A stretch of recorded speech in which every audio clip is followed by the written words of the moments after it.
Hello and welcome back tonight. 12 plus and Freritos de la Vega are letting us wait for them to get into the lobby. Well, it looks like finally we do have a lobby going, and finally they're starting to draft this game. Good evening, everybody, and hello there. I do want to thank you so much for the patience you have shown over here. Thank you. Budusi Aka, good evening, sir, and welcome. Also, Geluk, hello there, sir. There we go. We got the prediction going on over there. Is it gonna be a naval map? Is it gonna be a land map? Is it gonna be an explosive one? Maybe some little primordial happening there. Bonsoir, monsieur Rafifi, bienvenue. I do also see Mal. Bonsoir, monsieur, bienvenue. Glad to see you here. How are you doing? Why are you not streaming this game? I don't think there was anybody else streaming. Also with the now, good evening, sir, and welcome. I did also notice VTC. Bonsoir, monsieur, bienvenue, and Sasso also bonsoir, monsieur, with the biggest emotes over there. Thank you so much. Also, I do notice Feli. Bon dia, senor. Welcome and glad to see you. I hope you're well. Let's see how this is gonna go over here tonight, and I hope you're prepared for the next CWC. Also, Bert James, also good evening, sir, and welcome. I do see Yuri goes, and I do want to open up the stream over here because it does seem like there we go. We might be missing some information which is very valuable. We do have them right now drafting with the CVGG help. As you can see over here on the left side, we do have 12 plus. On the right side, we will have FDLV. That's Freritos de la Vega. It looks like it's catching on, FDLV as an acronym. Okay, I mean, sure. And now, the final reveal of the maps. Again, naval, land, or explosive. I would call explosive that primordial, you know. Hey, what are you doing? Okay, the destroyer is over here trying to see if there is anything to destroy around me. So I'm trying to take care of as much as possible, taking away the things that she's finding interesting to destroy. Ooh. Anyway, Yuri goes, good evening, sir, and welcome. I do also notice Barat Trumko. Hello there, sir. CWC will start in the second part of April, or it might actually start up in the following month. I do hope it is gonna start up in half of April. Also, Nemesis, good evening, sir, and welcome. I did also notice Heinik Dave. Hello there, sir, and welcome. Thank you so much for writing first in the channel, and also thank you so much for completing the feedback form once a year. As you know, I am trying as much as possible to get that feedback to see exactly where I am, how am I going, and where to go also in the next year. Taking back a look on the map, choices here, we do have first of all the pre-game bans already taken out, right? So Byzantium on the left side, Theodora Persona with Cleopatra, Ptolemy. On the right side we do have Scythia and Macedon being taken out. It kind of seems like one side is preparing for war, or doesn't want war. How do you feel this? They want war or they don't want war, since they banned very two aggressive civilizations? We do have on the left side, I would say actually more simmers than warriors. Cleopatra Ptolemy is definitely a good generator of stats over there, and so is Byzantium.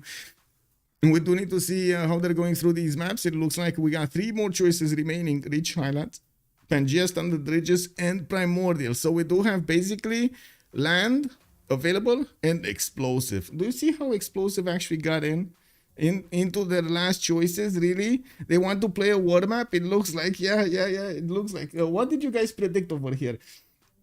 Let me actually take a quick pick of what did happen. Land. Everybody voted for land. Okay, everybody voted for land. The big reveal. Let me actually switch the screen. Boom. Oh my god, they still didn't pick it. They're still choosing between, it come down to the wire. Explosive or land. Explosive or land. Pangea, Standard Ridges or Primordial. I gotta say, I'm not really that I would say excited about Pangea and the Ridges. I definitely see its perks, and I definitely see that the players do benefit from those natural borders that they do get from the mountains spawning across those continents place. But at the same time, you know how it is. I mean, we want to see Macedon stomping bodies, we want to see that happening over here in the games. Might as well think about Primordial more. I gotta say, my mind is sticking over a little bit to the right over here, thinking Primordial 120. Primordial. Woohoo! Let's go. We got Primordial. I'm sorry. Any high rollers over here? Guys, how is it that nobody actually put at least 5 points? 5 points into the explosive or the naval one? Really? Oh, wow. Okay. It is what it is, man. It is what it is. Now, let me actually finish up this prediction. Click on the buttons and see how they're gonna pick and ban the next civilizations. We do have the Primordial map being chosen, and that actually allows me to click on the screen here and write it down so everybody knows from now on what map it is. It is right underneath my webcam over there. Hello there, McAllian. Good evening, sir, and welcome. You're the only one who voted. I'm sorry, I guess. Yeah, you put 10 points on. It is what it is. You know, it is what it is. Everybody voted for that. It is what it is. Oh, nobody noticed. I think I should have talked a little bit more about it. I'm sorry. A lot of things happened at the same time over there, and I guess it is what it is. Anyway, let's come back to this. We do have more bans being put on the table here, with Japan, Hojo being taken out by FDLV. On the left side, we do have 12 plus taking out Brazil and Indonesia. They're not gonna let in those Minas Gerais. Too powerful, they say. Too big. Too early. Yeah, it is what it is. Madame Destroyer. Madame Destroyer, what are you doing here? Hello, mademoiselle. Please, please, please. Yes, thank you, thank you, thank you. Okay, let's see what it is over here. We do have Norway on the right side. It looks like Conge is not gonna get in, and I did receive a message on YouTube about how the pronunciation is for Varangian and Conge, but to be honest, I totally get it that it's written down, and I totally appreciate the support over there, like giving me the answer, but it would be so helpful to actually hear it out loud a few times. Unbelievable. I guess when we do have time after this draft, or maybe I do remember to actually check how it is being spoken aloud. Fraggy Four Fingers, also hello there, sir. How many Englands today? I'm going for 2. Oh, actually, look, that's another good prediction over here. How many Englands today? What do you think, guys? We do a prediction. Let's actually put up a prediction. How many Englands today? Let's see. 0, 1, 2, and I put 3 and all. Okay, there we go. Let's put it for 2 minutes because they're still banning, right? Let's put it for 2 minutes. We got time. Mademoiselle. Okay, there we go. She's getting out of I hope she's getting out. No, she's not getting out of the desk. Mademoiselle.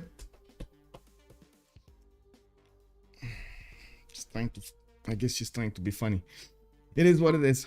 Anyway, now we do have Netherlands being also taken down from 12 plus, while it looks like on the right side Spain is going to be the last option to take out. 12 plus is going to have the honor of picking first a civilization here, and there are quite a few choices to go for. That Australia hasn't been taken down, has it? And we've seen how quickly and how powerful that nation can be. And we do need to see if that is going to be their first choice. Yesterday it wasn't picked up first, or was it? No, I don't think it was picked up first. Wasn't it Japan being picked up first or something like that? It was something else. And we did have Varangian actually doing quite well. Man did amazing yesterday with Varangian. Yeah. Let's go. Maybe today we're gonna see some more of those levied units going to stomp their opponents. Last time we didn't actually get the honor of seeing this that much, but he did try. It wasn't meant to be. We do have Dido, Phoenicia being picked up by 12 plus as a first civilization, which makes me think, but why no Victorias? Why no Victorias? Like, is this for real? Come on, guys, put your votes in. How many Englands are we gonna have today? We got quite a few options here. 0, 1, 2, 3, or of course all, and the players are going through the pick phase, so yeah, you're still not gonna get an answer to your question. Come on, put the points in before the answers are revealed. Let's go. Good evening, Colorado. Hello there, sir, and welcome. FDLV will need to follow this up with two choices of their own, of his own, or I guess of their own. We do have them waiting for a selection here with 13 seconds remaining. I'm pretty sure they're thinking about both of their choices on the primordial map. As we've seen multiple times before, it is very important for the players to hold the naval control, and that is probably going to be one of the missions they're going to have during this game. We do need to see also how where they can actually attack their opponents. The map is usually connected, or you can create connections from one side to the other by some canal cities or something like that, but most of the time it is going to be open. We're gonna need to see if there's gonna be also any kind of possibility for them to go against each other on land. If they do spawn, of course, on different parts of the continent, but they still can go against each other. They will probably select that against, well, compared to a naval fight. Now, we do have Portugal being picked up by FDLV with those nows. He's definitely gonna be powerful, and we've seen him before. He actually does still do a lot of gold at the beginning of the game. Okay, not as much as before, but you know. And Australia being picked up on their side, it does seem like they're out to trade some punches with their opponents over here. They want to hit that first move against 12 plus with a lot of those caravels. It looks like 12 plus is gonna get also Victoria Age of Empire, the one that gets the free boats and the free units on other continents, not to mention those extra trade routes. Not bad, not bad. Royal Navy Dockyard, let's go. Two of my favorite teams. Hello there, sir, and welcome, Naturalist. Now, we do have to take a look what civilizations they're going to ban next. They do have 4 more choices available, as you can see, 2 on each side. And we will see FDLV actually taking out the last remaining options from the table here. I do want to point out on these maps, we've seen actually successfully being played out with Lotaro, for example, or even sometimes Basil. It is up to the players to see what kind of appetite for risk they have, and of course, what kind of gameplay they do want to go for. Sometimes, you know, you get bored with just simming somewhere in the backline and you want to go frontline, and unfortunately, you know, just your luck is not there, and you're gonna want to pick Lotaro to go and smash your opponents, but then the map throws you a big wrench and your team is like, hey, we got a good map, why would you spawn that? We have Mapuche in the backline. Yeah, Simin it is. You know, getting back to Simin, it is what it is. Who is playing from 12 plus? So let me actually take a look at the lobby. I do see Scabrous, I do see Valanchik, I do see Milentovic, Just Dima, and Simple Mouse. There we go, and Simple Mouse. I'm gonna need to switch with one of these players. I'm not sure whom though. Wait, they're on team 1, right? So 12 plus is team 1, so I need to switch with Just Dima, probably. Yeah. I need to switch with Just Dima. Anyway, let me actually put up my screens again on the left side so I get to see what's going on, and also take a look at the chats. We do have Montezuma being taken out by 12 plus, with Sumeria also being taken out by FDLV. Well, I guess we still have Egyptian Cleopatra if they want to go for something related to those march tiles. And to be honest, yeah, there we go. It appears over here in the ban phase. I was being so surprised yesterday of how Cleopatra could actually get everything he needed to withstand Australia, which had an incredible spawn next to him. He did have so many march tiles, and that Demenangi and Temple of Artemis did help out so much, but he did get them a little bit later, so Australia still had an advantage of quite a few turns over him. And we do see a lot of the times how these advantages from the beginning of the game do carry on until the end of the game if the tempo between the two players is basically the same, and especially at this level it is kind of staying the same. But we are still getting surprised sometimes by players managing to just, you know, overtake their opponents there. Who is, I did read that. Basil 2 is still available. Yes, sir. Primordial again. Yes, yes. Lots of marshes yesterday. Crazy spawn. Yes, indeed. Oh my god. That was incredible. Like, he got so much production and science from all of that spawn. Okay, the destroyer is doing its thing. Destroying stuff. She got a rubber band from I think one of my, like, do you know those Croc shoes or something? Croc shoes. You know those Crocs that you wear in house and so on and so forth. They're basically like slippers, but much heavier. You do have some rubber bands on them, and one of them actually came off, and she's so in love with that rubber band. I cannot believe it. She's actually carrying it all over the house and moving it from one story to the other. No problem. Yeah, she was like actually crying today because she put it underneath the door of bathroom, and the door was closed. She couldn't get it anymore, and she was like meowing at the door because she really wanted that one. Hello there, Fred. Good evening, sir, and welcome. Melvin also. Hello there, sir. Luke Yang. Hello, sir. Good evening. It's the KHN also. Guten Abend, my hair. Bienvenue. Closing. Guten Abend, my hair. Hello. Welcome. My cats love rubber bands too. I see how it is. Okay, it's a cat thing. We won't understand. We humans, we won't understand. Anyway, we do have FTLV going for Elizabeth the First. I mean, yesterday kind of actually took a few punches from Hojo, but Hojo today is not appearing in the game to trade those punches, so we might actually see a much bigger fleet. We do see 12 plus also going for Nader Shah. He is gonna get that extra +5 when attacking full strength units, and definitely quite a bit of science from his trade routes. We do need to see if he's gonna spawn inland or coastal and make an impression out of this, out of his territory, to actually detail a little bit more what he can do. Still, Valanchik is open. Eleanor of Aquitaine, England, is open. We do have Catherine de Medici, Basil II, Hammurabis. Oh my god, so many civs over here. Genghis Khan also. There are so many ways that these teams can actually go for, and of course, as you can see over here, most of everybody is going to get the gold. Yesterday, we didn't have that much of a problem with the GPT on either team. Ah, there we go. So it is a cat thing.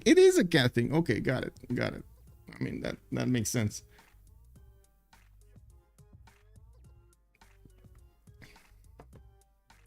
She's actually standing on the camera right now. Wow. Can you get down from there, mademoiselle? Mademoiselle, can you get down from there? Okay, there we go. Or at least stay a little bit. I don't know how you say spread apart, you know, with your paws spread apart, you know. Okay, there we go. I'm sorry if you see a few hairs actually near the camera, but the cat is actually embracing the camera. Anyway, let's switch slots, right? I need to switch with just Dima, I believe. I'm gonna need to wait though. Do I need to get something done over here? Probably not. Oh, I do have 0 MS to Titiits. Oh, I did. Okay, there we go. I did swap with the correct person. I just need to rejoin the lobby. Should be fine.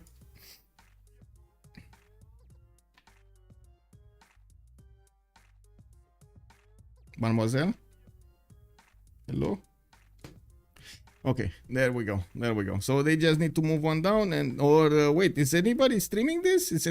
Or maybe somebody's holding a slot for the spectator, because I definitely see a few more, like one more player than we have. Or wasn't there? Give me a second.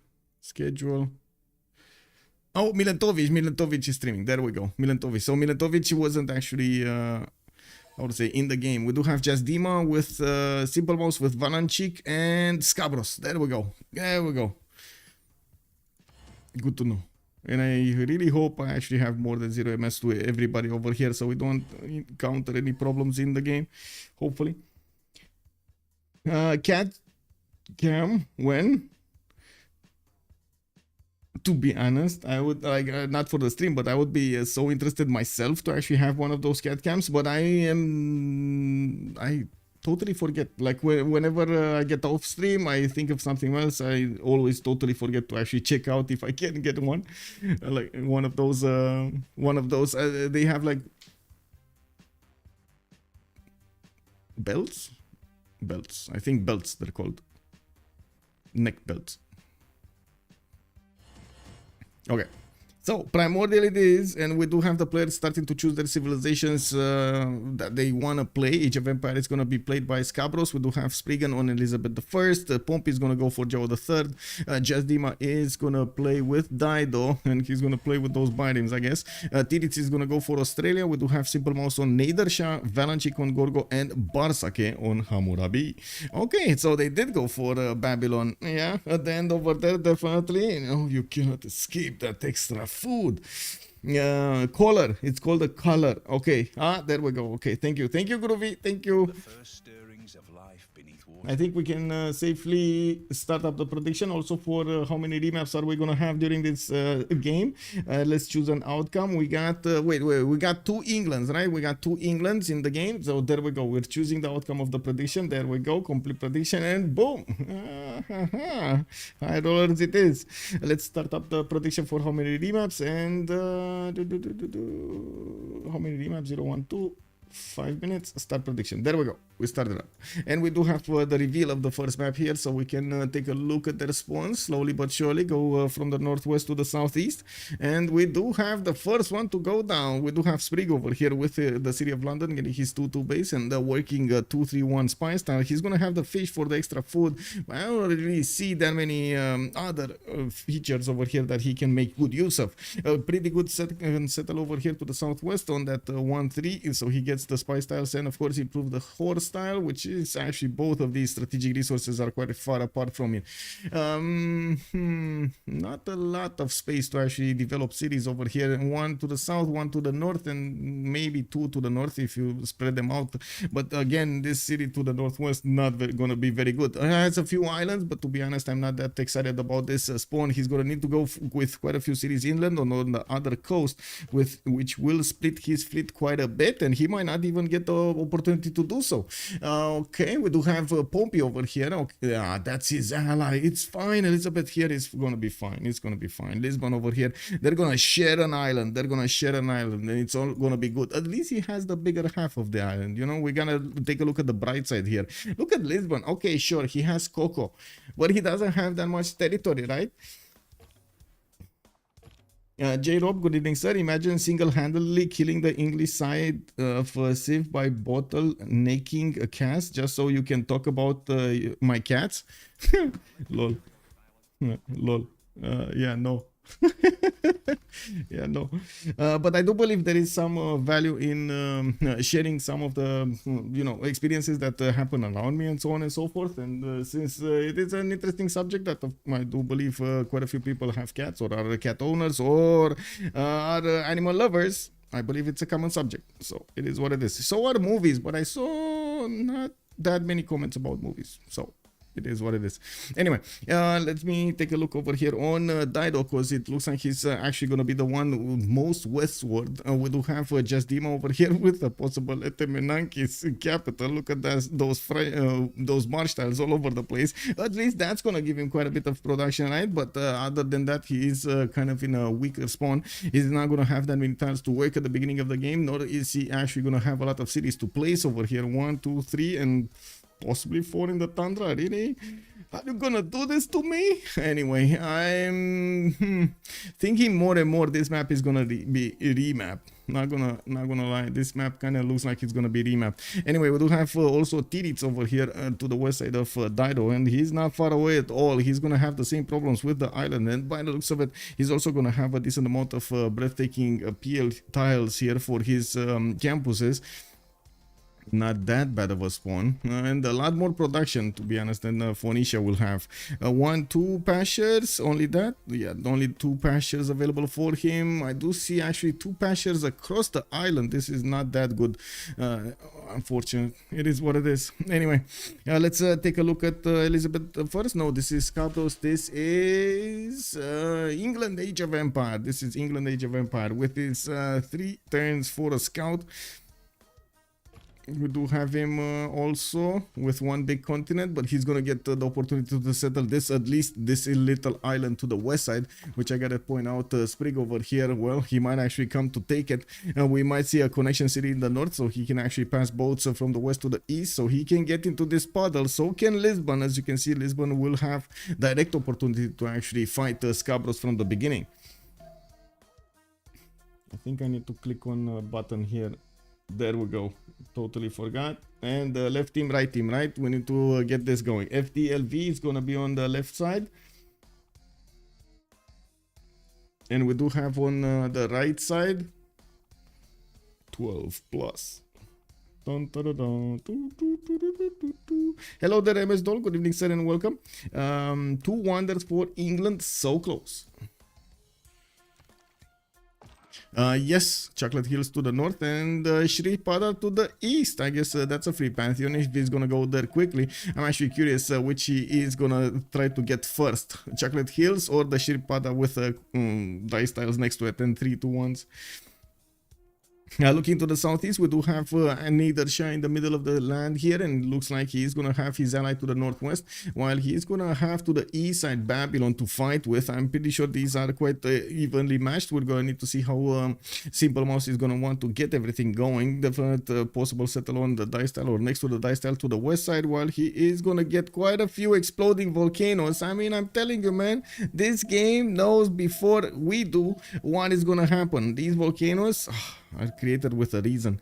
We got settlers coming up from Mashhad in 5 turns, and I do notice he's gonna have a continent split here because of the position, the appearance of these geothermal fissures. We do have him also with the mountains over here, spanning to from the northeast to the southwest.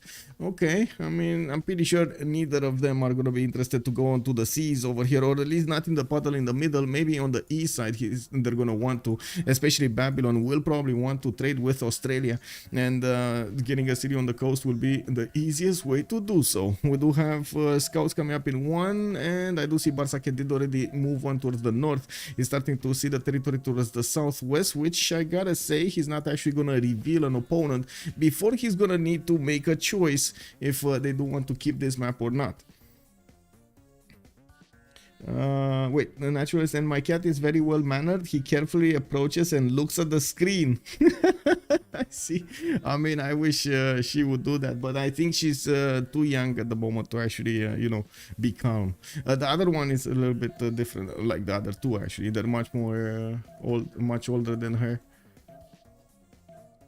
Yeah, it's fine. She's there are significant improvements actually from week to week that I can see. Will they see each other here? No, I'm pretty sure no. And to be honest, I don't really see on Freritos de la Vega the reason to remap this, but I definitely see Just Dima with a really big problem on his hands. A really big problem. Like this land is very bad. I mean, we can joke about Temenanki and Lady of the Reeds and Marshes and so on, but it's still not gonna make this land good. Salty, hello there, ma'am. How are you doing? How are you doing? We got a settler coming up in 3 turns, and at least he's gonna get the reef fish tile improved. He does have another resource to improve on the coast. I'm pretty sure he's gonna want an amber tile at some point to get an extra amenity.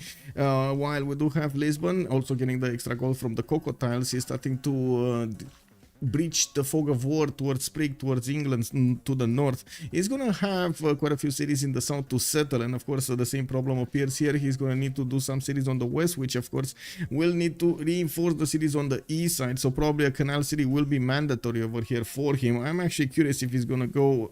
Yeah, he's probably gonna go march tile, right? Not a 2-2 march tile. Anyway, it is what it is. We do have some city-states on the coast, but I would say actually they're near the coast. For example, Bologna would have been amazing if it would have been 1 tile to the north, but no, it's not. Any other city-state? Easy city-state to kill? No. Kabul, again, in the middle of the island. What is this? Ayutthaya, middle of the island. Chinguetti, Jerusalem. Wow, no city-states for them to actually benefit from. No free cities. What are they gonna do? Ezeki, hello there, sir, and welcome. This is the first map. Yes, this is the first map. And we're still waiting for the first vote. This is turn 9, and we're gonna need to see how this will develop here. Bartsake does seem very well protected by the mountains. He's gonna have good rivers with, of course, his plains and his palgums. He's gonna make a lot of food over here. I'm also Taking a look at his geothermal fissures, probably giving him a lot of adjacency towards his campuses when he's going to put them down. I would imagine he's going to have quite a bit more science than Nader Shah over here, with a much less explosive environment. You can see here it's basically like peaceful territory. Here it's fireworks land. We got 1, 2, 3, 4, 5 of these volcanoes ready to fire some fireworks. Is Taruga killable? Solpo asking about Taruga. Wait, where is Taruga? Taruga, no. I mean, sure, if you consider he has a one-tail opening here, but you need to actually put a city over there or get a canal to the northwest of Taruga, otherwise you're not getting in there. Salty also, exhausted exam phase has hit, and it has hit hard. I just came here to see the cat. Need to get back to my exercises. Okay. I mean, hope you're gonna do well over there. I wish you're gonna have a lot of patience and also concentration. I think you're gonna need it for the next period, right? I didn't see the snow on the right. Yeah, the snow, man. The snow. Okay, team labels are up. Do we have this? Do we got this? We got this up. It's all good.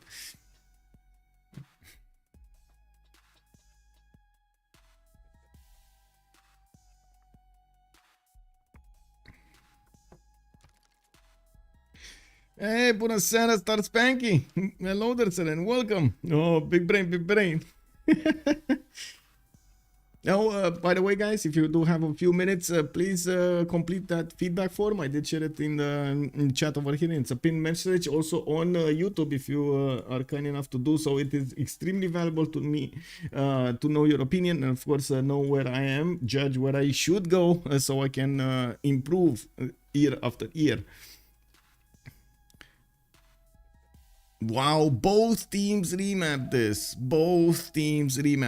Okay, was this actually because of Portugal here? No, it cannot be. Okay, we're gonna need to ask them if it is because of Portugal. Anyway, Valanchik also did have a very, very good territory here, but I'm pretty sure he could have been Digger. Anyway, well, I say Digger, but you know, I'm pretty sure Australia is gonna have to trade a lot of punches with Phoenicia to the east side. So yeah, I don't know about those diggers, man. It's a very good idea. Let's see if it actually works.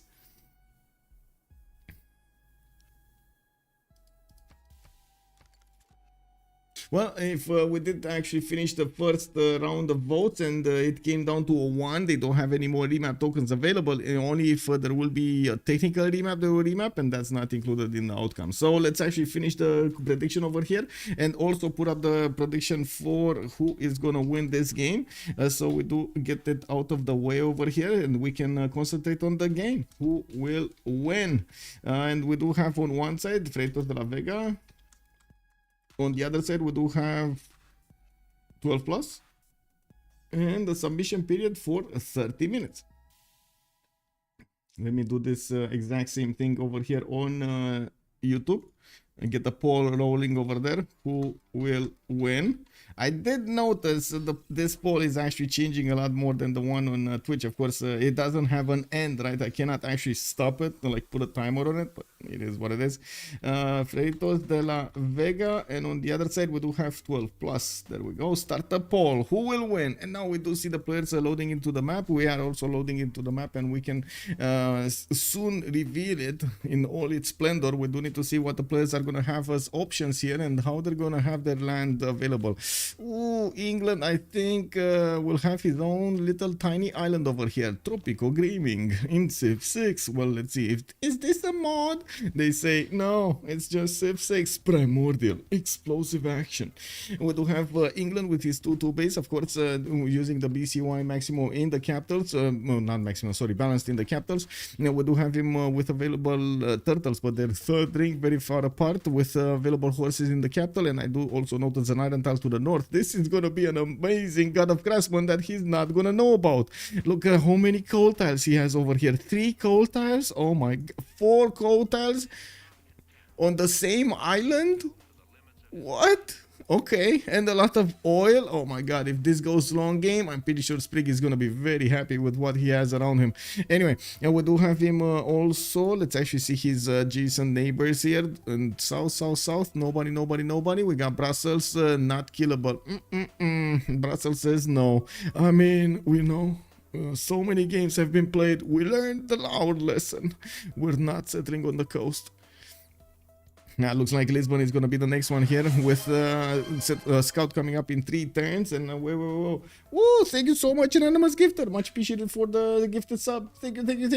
Wait. Who got it? Who's the lucky one? It's Kalidoom. Hello there, sir, and welcome. Megman, also good evening, sir, and welcome. Land-based primordial. So much land indeed. It is so much land. But I'm pretty sure that we're gonna still need to fight with coastal ships over here. And not sure exactly where, but we're finding this out slowly but surely. Lisbon is going to have his inland sea, a bit unfortunate, but it is what it is. I'm pretty sure Portugal, Pompey is going to get a city on the west side, so he can trade up with Sprig and maybe even Simple Mouse is his opponent here. No, he's going to need to take care of that south, not actually go there. I'm certain he's actually going to get cities at least until this lake over here, while he's going to have a lot of territory to settle in the north. He does have some lakes, he does have some coast to the northwest, and to the east side nobody is gonna bother him for quite some time here. We do have Australia actually to the east, very far away. Lisbon is also gonna have access to his horses and iron. I do see his Nader is gonna be in an awkward position, 4 tiles out from the city center and to the northeast. That actually brings me up to another subject. Where's this Nader? Oh, there we go. It's actually very close to Sheffield. Works. Yeah, easy to improve. Easy peasy. We do have Simple Mouse getting his scout in 3 turns. He definitely wants to see how the land looks around him. He does have to the northeast Wuling Yuan, and I do notice he's going to have a pretty strong settle here next to the bananas. Oh, Jordi, thank you so much for the follow. Much appreciated, sir, and welcome. Looking at Mashhad, he's going to have one of these peninsula spawns, and unfortunately only one city can be settled in the south, while he is going to get the opportunity to move to the west side of the peninsula and also to the northeast to benefit from Wuling Yuan tiles. This would be actually a pretty good settle if he can get there quickly enough. We do need to see how his strategics are. Close horses, no problem. His iron is going to be a bit further away in the 3rd ring of the south here, while he's going to get quite a bit of science and the extra happiness from the turtles. He's going to need to improve them quickly if he wants to. Some reef tiles are actually spawning next to his island, giving him that adjacency towards campuses, which is going to become quite valuable when he's going to put them down. We do need to see how he's going to try to use his government plaza to make the most out of the situation here, try to get the best campuses or the best harbors or the best commercials, best industrial zones. It is going to be a question, where is he going to want to go? How is he going to want to get his development done?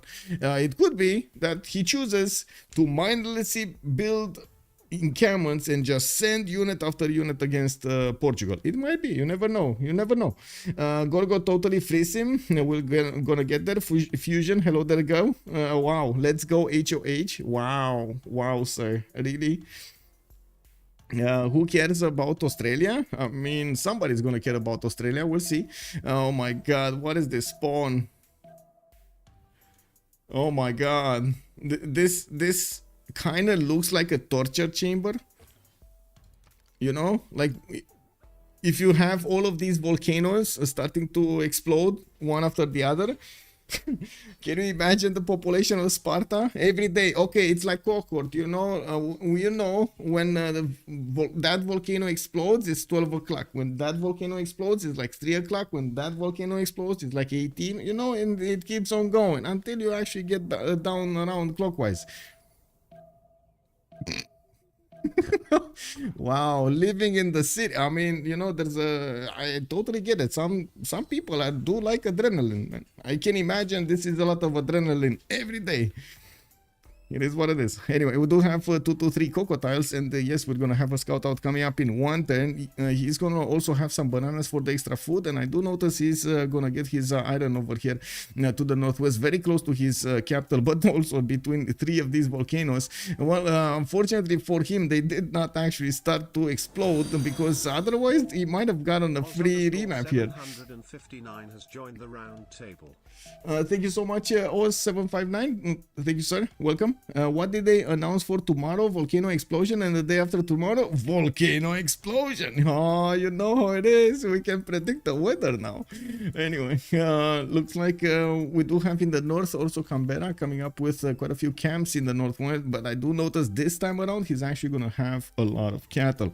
This is going to be very important for him, improving these horses, getting that extra production that he's getting, and boom, let's see next turn how he's gonna get all of these tiles over here. Now 4 turns for a settler from Canberra. He's working 1-3s, 1-3s, and I do notice he's also gonna have a 2-1-1-1 turtle tile to improve it. This is a 1-3-1, right? Or is it a 1? No, this is a 1-3-1 because he gets his woods. Yeah.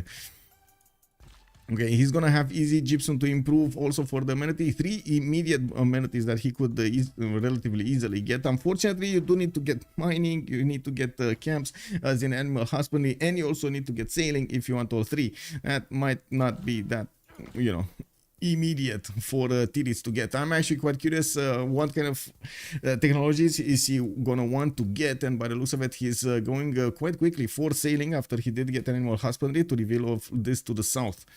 Also, a long time VOD binger, first time live viewer. Ooh, welcome sir, welcome sir. Really enjoy looking at some videos. Thank you, much appreciated. Glad you enjoy the content. Imagine an Artemis in the swamp. In the swamp. Oh yes, yes, all of those amenities. I'm pretty sure he's gonna get a city here on the oil tile.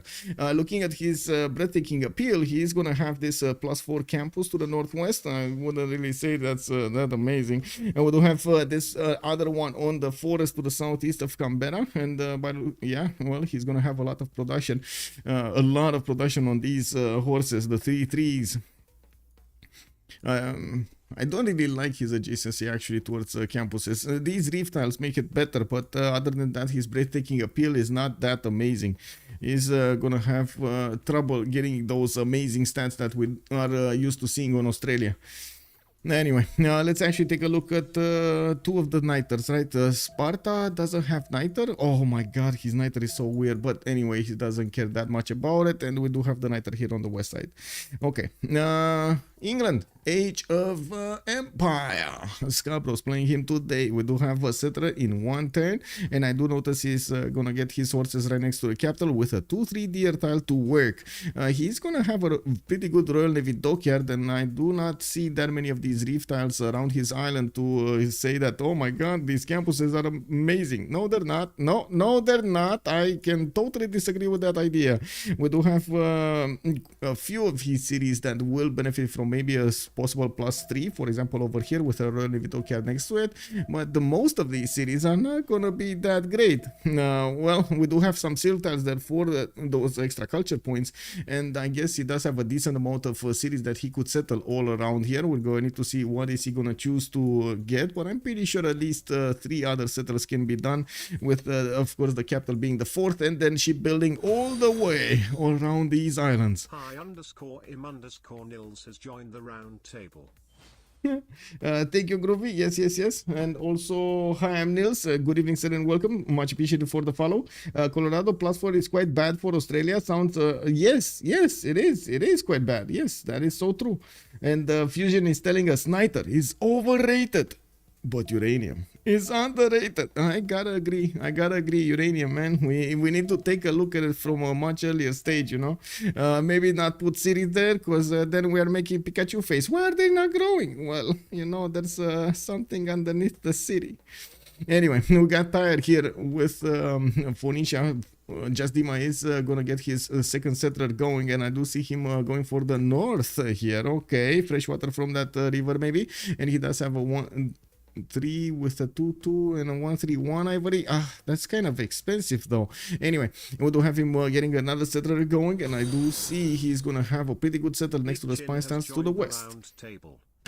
Good evening, Rambling Man. Good evening, sir, and welcome. Big Chin also. Hello there, sir, and thank you so much for the follow. Much appreciated. Continent split for Vicky. Vicky does have a continent split, and it looks like this island to the south, Avalonia, is going to be his. He has a little bit of tiny second continent over here on the west side also, but he will need to wait until he hits shipbuilding so he can sail away. Okay, well, just Dima is going to be to the north of Babylon. I do not see Babylon actually interested in putting his cities on the coast. He's going to stay on the inland sea, inland river, and by the looks of it, maybe get his third, fourth, fifth cities out when it comes to the outdoors. Well, Babylon is still going to have the opportunity to get a harbor out if he wants to, and so will Malgium. We've seen this strategy being played out before, and yes, it actually did work out. We're going to need to see if that is going to be enough though, because Phoenicia definitely a hard one. Dude with opinions just got a gift, anonymous gifter. Thank you so much, sir, much appreciated. Thank you.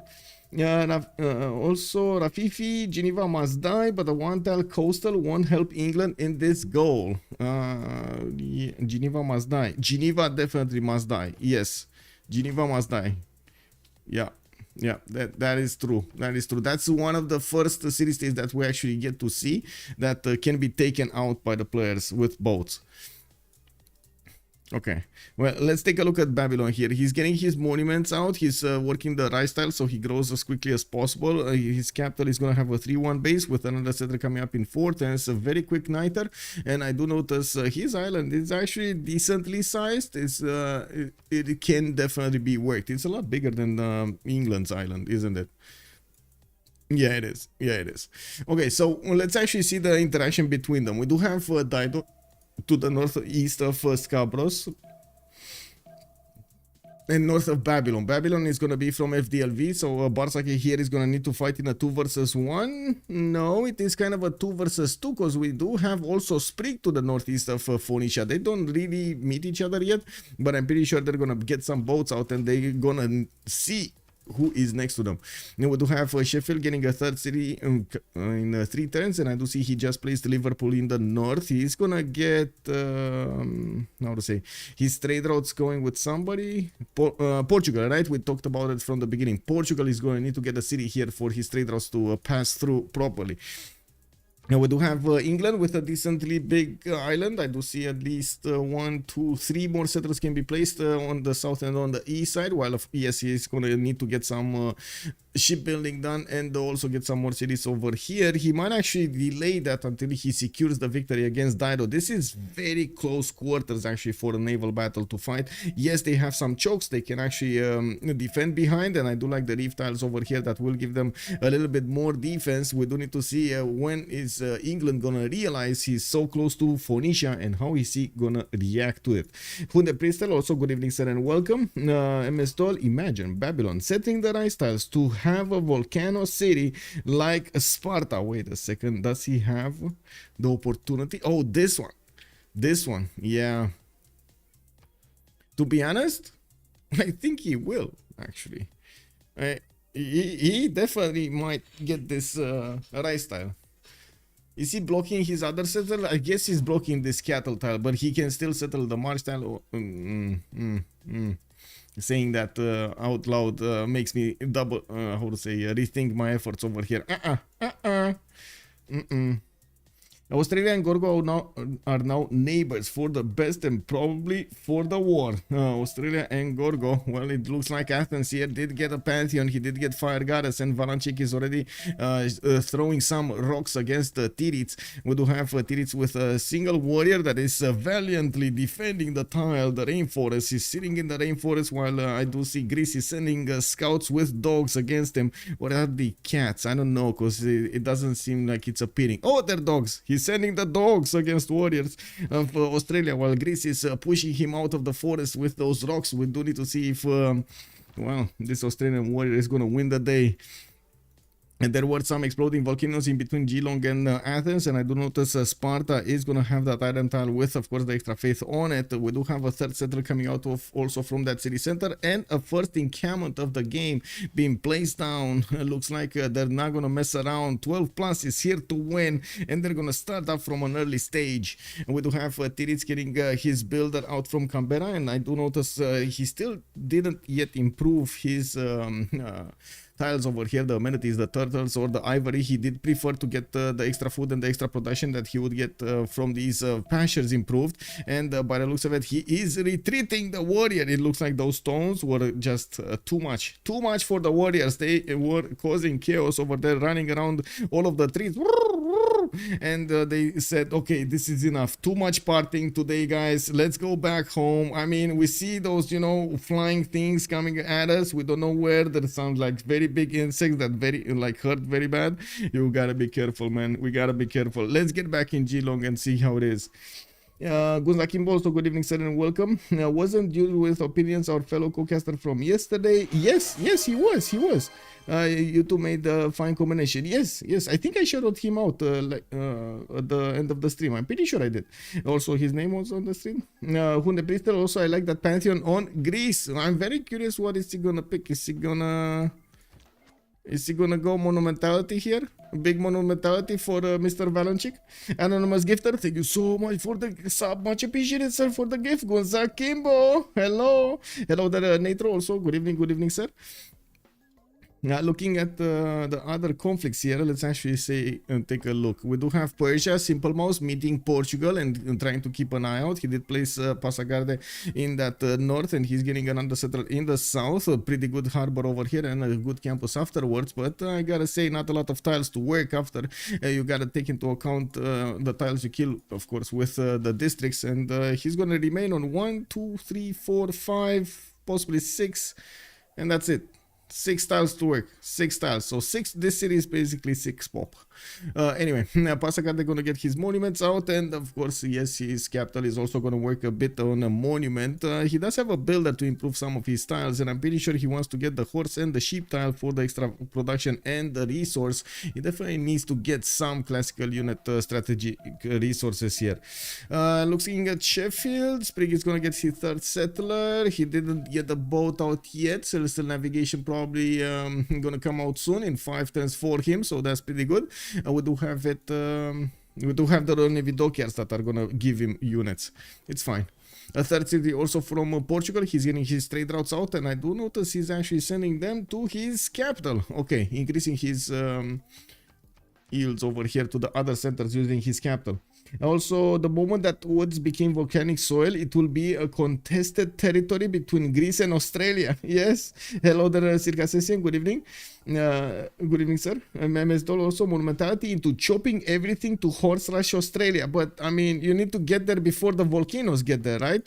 Because yeah, maybe these volcanoes are gonna start exploding, and all of this territory is gonna be filled with volcanic soil. They're gonna burn these woods to the ground, and Valanchik is not gonna get anything. Oh my god, this is disgusting.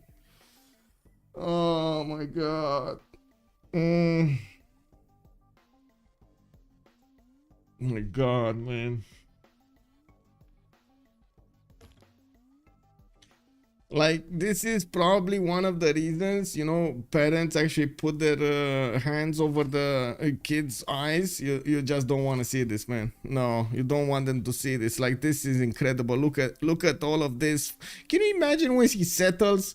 When he settles, oh my god, Valanchik, you're gonna be so happy. You're gonna be so happy over here. And I guess, well, it is what it is. He's in Apocalypse Land. Might as well go for the explosive. We do have Australia, Titiits getting his builders out, and yes, he's gonna get a trader from Geelong. He still is trying to upgrade his pastures, and I do see 4 of them did get upgraded. We do have him with another builder here and getting a galley to scout out his coast. Actually, 2 galleys. He got one to the south and one going to the north. We do also see, by the looks of it, we do not yet have him improving his island. I'm pretty sure he doesn't know about his island. He's on writing and early empire. Wait a second, he went writing first, not celestial navigation or encampment or something else. He went, okay, well, let's actually see. Does he even have the districts? The breathtaking appeal, I guess this one could be one, right? At least it's a +3. This one is going to be a +5. And well, he put a cattle on that. He actually improved the cattle instead of getting a campus. What do you think? He should have... Oh no, he's putting it here. He's putting a +4 in between the mountains. Oof, that's scary. That is scary. I don't know if I would like to actually work in that campus. Just saying, man. Just saying, that's a lot of pressure. That is a lot. Can you imagine actually as a scientist working there in between 3 volcanoes? Oh my god, it's like, yeah. Yeah, I can see it through my mind here. We got encampments coming up from Athens. The first one has been improved in Sparta, and I do see him getting a builder quite quickly. We might actually see exactly what chat is saying. He's gonna chop out these districts and these units as quickly as possible. He's already making 1 general point a turn, and I don't see anybody doing anything else like great prophet, great scientist, or something. Not admirals. And we do have Persia improving his coastal resources, and we do have some more pantheons here to take a look at. Religious settlements as a pantheon for Portugal, for Pompey. He's still gonna get to need an army actually towards the south. Passagarde, yes, he does have some wild tile chokes, one tile chokes that he needs to pass through, but I'm pretty sure with enough units he can do that if it's not gonna be defended. It looks like also God of the Sea has been picked up by England. This is Victoria, no, this is Elizabeth I Victoria. It's gonna be confusing, by the way. Elizabeth I usually is the white one, but now it's the red one. It's gonna be confusing, I know. It is what it is. Sprig is gonna get his improved turtles, and I do see his fish tiles are now 3-to-1s, very good yields from these coastal resources. A third city also got placed in the city of Leeds, and I do notice he's getting a few boats out before his harbors. He is probably smelling danger over here to the west side, so we're gonna need to see him get these galleys to discover his opponent, and we'll see how he's gonna react when he will discover where Phoenicia is. Phoenicia doesn't know about him either, so you know, at least that. Or does he? No, he doesn't. No, he doesn't. Scientists working there must be on fire. Their brains will burn. Yeah. Like I said, man, maybe some people do like that adrenaline spike. Woo! You know, like, oh, volcano is exploding. Yes. Yes.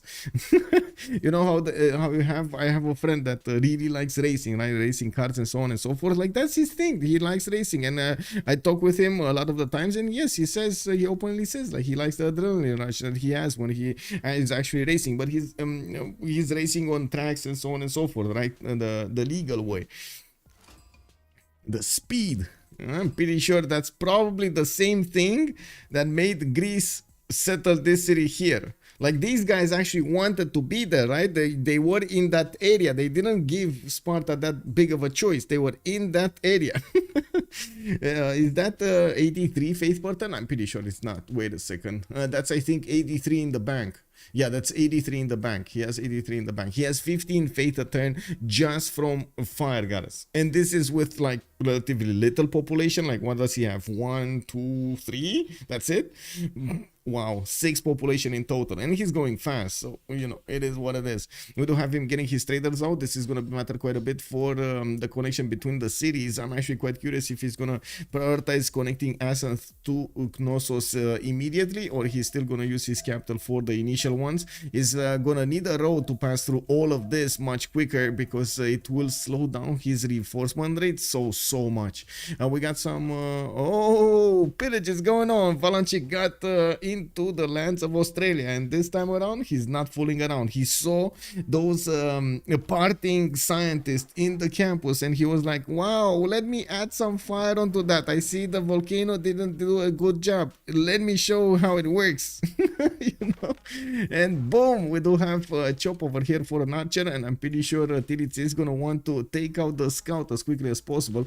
I do also see his builders are starting to improve his amenities, and he did already get the turtle, and now he did get the gypsum. Fourth city actually moving towards the north, getting a few more builders, and putting down his campuses. I'm actually a bit surprised he didn't get one from Melbourne. Why did he not get one from Melbourne? It is what it is. Am I a fan of motorsport? I wouldn't really say I'm a fan of motorsport. I definitely like seeing cars racing around and so on and so forth, but I wouldn't say that I'm gonna know all of the details and what engine and what kind of suspension they're gonna have and so on and so forth. My friends are really passionate about that, and they do know like the driver and the car and, oh my god, the make and model of the tires and how are they gonna perform to which kind of like, oh yeah, that's wow, wow. Let me stop you there. You know, like, okay, I totally get it, man. I totally get it. Does it drift?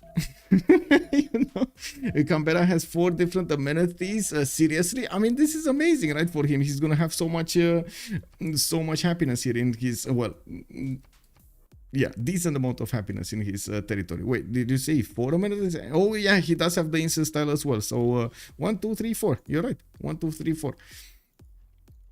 We're turn 25 and we do need to take a look at the city states really quickly. Vatican City and Jerusalem are going to be the ones providing the faith for the boys, while looks like Bandar Brunei, Samarkand, Muscat will be providing the gold. Lahore is going to be the only one with military, and we do have Buenos Aires, Singapore, Brussels and Auckland providing the industrial bonuses. Of course, Buenos Aires, I'm pretty sure he's going to be craved. Auckland here is going to be quite craved. We do have him exposed to the coast, to the elements, but I find it really unlikely that Persia is actually going to get a big navy out.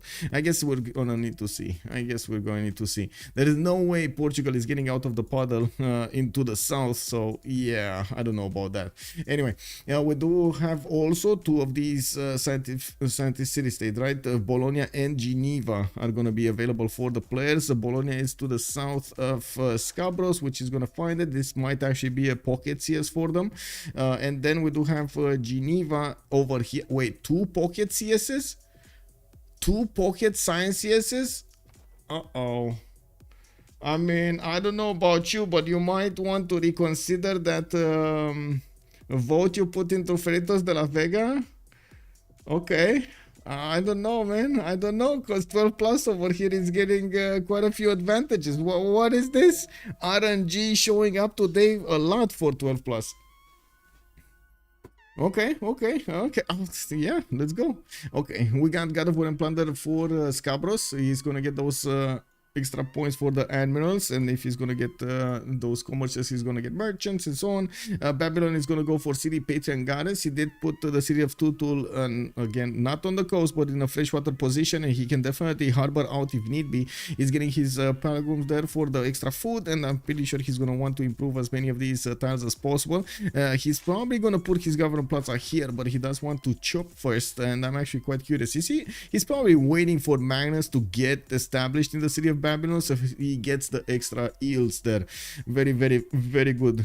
Now we do have also Phoenicia getting God of Craftsman as a pantheon. He's gonna get extra production on each of these strategic resources, and he does have Pingala establishing in the city of Tyre. Trader also coming out from that city will give him a bit more. I'm actually curious if he's gonna get the gold, or is he gonna go for the food and the production in between his cities. Well, we do have England here with the galleys that he just stood in the one tile choke. He didn't pass through, and by the looks of it, he didn't discover where Phoenicia is. He's gonna get discovered in probably 1 turn here, because yeah, that Phoenicia by name is starting to patrol these seas to see if there are any opponents contesting this territory.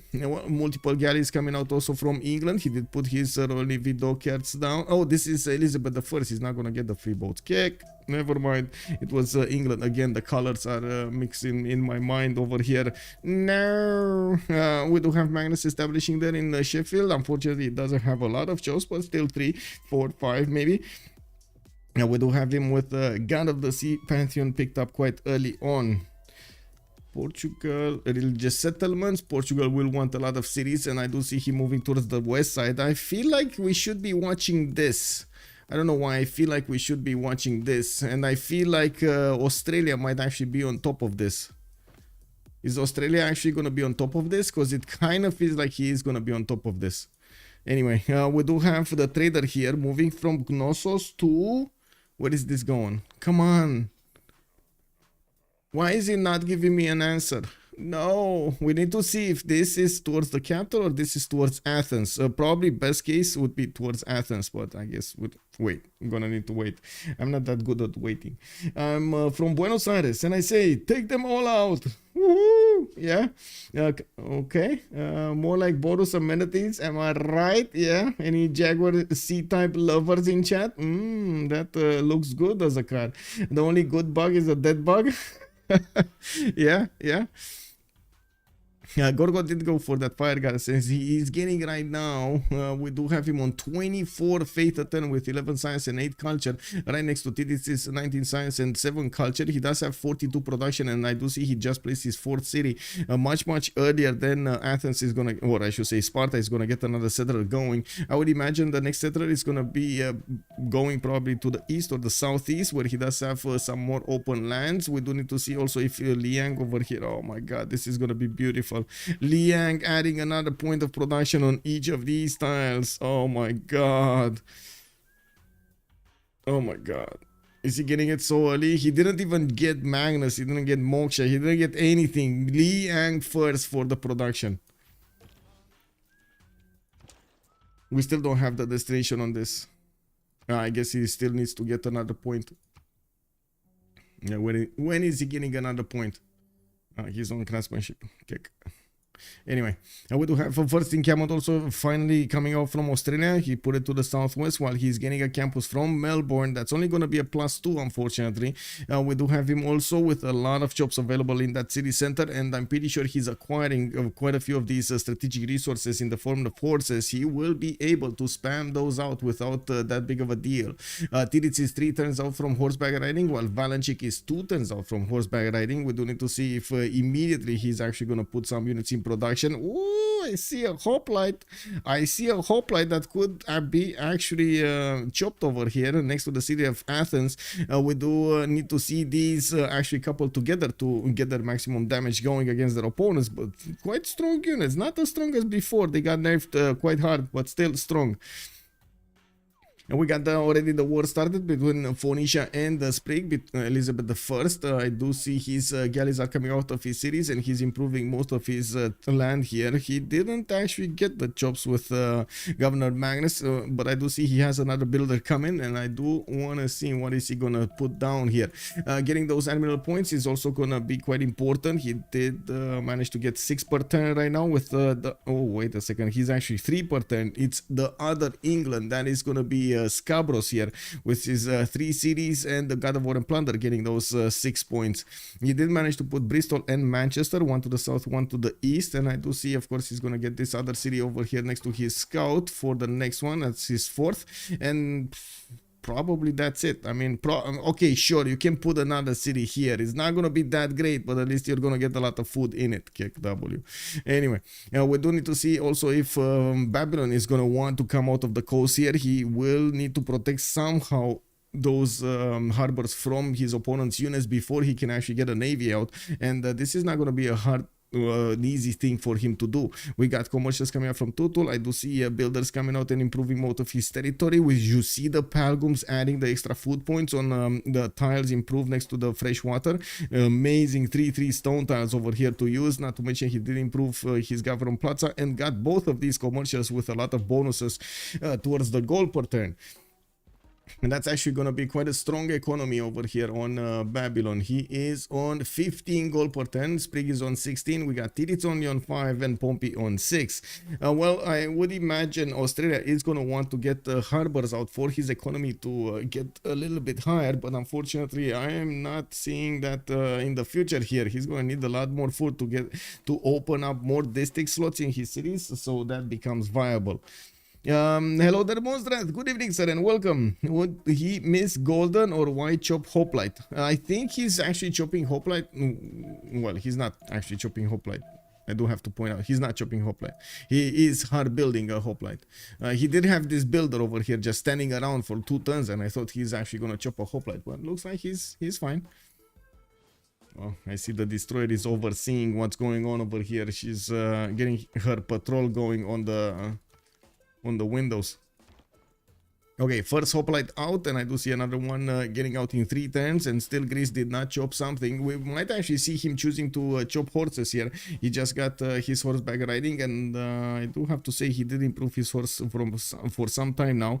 Gnosos is gonna get a +5 campus in between the mountains, and Liang still didn't get the extra production. No, I'm talking about this. Reinforced materials, the +1 production for floodplain and volcanic soil tiles in the city. You also get quite a few defenses there because of Liang.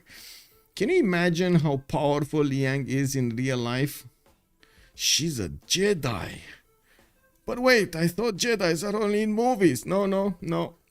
They're also in the game. Right here, right now. Can you imagine Governor Liang is actually protecting everything, the land over there, from getting smashed. Also delicately moving, directing that lava so it actually gets into volcanic soil, but it doesn't damage anything, you know, just sips around. Yeah, perfect, man. Monumentality and by builders everywhere. I think that's actually got the plan over here for Valanchik. We do have one more turn remaining for them to get this golden age, and I would imagine everybody did acquire the points. And yes, they did. 20, 20, 28, 25, 31, 20, 27, and 23. Makes sense, but what about late game? Will he go Chapelle? I mean, yeah, I think he will need to go Chapelle. I think she's a good planner, not an actual Jedi. Okay. She's a good plan. Okay, yeah. That's a lot of planning, man. That's a lot of planning. Yeah, might be. Jedi. What is this? Okay, so Simple Mouse gonna get his city next to Yuling Yuan to get that extra culture going, and I do see Mashad finally placing down his government plaza here. We do have Gordian finishing up with the harbors, and I gotta say he's not actually gonna get those extra merchants, is he? Those extra traders for the merchants. It will be Babylon. They're getting them first, and I did see somebody else. Wasn't there somebody else getting those? No, Babylon is the only one. Ooh, well, I guess it is what it is. Babylon over here gonna have a lot of traders, extra traders. Ooh, and look at that. Geneva got taken out as well. Only 2 boats, 2 galleys, and boom, Geneva was taken down. We do need to see England managing to get his 5th city to the south, and looks like he's going to choose to put it next to a sill tile and improve the turtle as quickly as possible. He's also going to get a campus. That's a +3 here next to Manchester, with London getting Liang plugged in. Wait, is he going for parks? He's going for parks, isn't he? With Governor Liang here. Interesting. Anyway, we got more hoplites coming about, and I gotta say the warriors are more than capable of withstanding the damage from these hoplites, or even doing damage against them. It does seem like Australia is not actually seeing the war in front of him. He's 24 science and 24 culture. He believes he is going to have the ability to get those units out as quickly as he needs to stop any kind of Greek attack. And to be honest, I can't say I disagree with him. The moment it doesn't seem like Valanchik is going to have the strength nor the units to go against his opponent and take over cities. Not even smash units. I'm pretty sure this Australian archer is more than capable of taking out the hoplites if given enough time. I would have imagined we would see chop for a horse over here if he had the chops ready. At least 1 horse. With 1 horse, he definitely could have pressured quite a bit Australia, force him to slow down. Anyway, it is what it is. Let's double check chat and start working on our things. The plan is stay away from the volcanoes. Okay. Nader Shah casually moving the settler unescorted while being next to Portugal. Yeah. He what can I say, man? This man knows. Why is he blocking all chokes? Which chokes? Wait, which chokes? Also, someone should have told the islanders about staying away from the volcano thing. Oh yeah, for sure. If she was a lava bender, like in Avatar: The Legend of Korra, then we're talking. There we go. Bob makes cool plays knows. Yeah. I mean, I definitely would see this happening, right? Didn't we have also Ben, Obi-Wan Kenobi, right? In the last episode of Star Wars, or one of those last episodes, when he was keeping the water out from the base and sending the water towards his opponents over there. Psst. Oh my god, can you imagine doing that? Yeah. Yes. Now, why is he not? Oh, Australia. Why is he not blocking the chokes? Australia. Well, he is kind of blocking or not blocking. He doesn't want to keep units in range of the archer, so he doesn't give free promotions over here to that archer, and he is blocking the chokes that he could without getting too much production done into units. Well, it looks like he's gonna pay the price for it. Maybe with another pillage here, we're going to need to see if Valanchik is gonna get in on that campus tile, while Australia is settling another city towards the north. I do see Canberra is busy building the ancestral hall, so whenever he's gonna pop another city, he's also gonna pop another builder. There is a warrior in his lands, and Groovy is making me talk in Romanian. Hello, bună ziua. Ok, well, pe harta asta explozivă o să avem un război între cele două forțe, 4 jucători în fiecare parte și în mijlocul lor o grămadă de apă. Avem în momentul de față un conflict între Grecia și Australia. O să vedem dacă dacă alegerile Australiei o să ducă la victorie. În principiu, Grecia aici o să înceapă să explodeze un pic mai încolo și vedem cum unitățile se apropie de granița Australiei. And that's about it. I'm gonna stop there. Hello there, Urek, and good evening, sir. Also, hello there, Ashwin. Hello, sir, and welcome. I'm doing very well and excited to see this game, even if I'm so sorry we actually did need to wait around 45 minutes for this game to start. Do you enjoy any sports or esports? Connor, hello there, sir. Do I enjoy sports? Okay, I like their usefulness. For example, I really like basketball. I did play a lot of basketball when I was young, and yes, definitely. And yes, I know I'm not that high, not that how to say tall. I did like.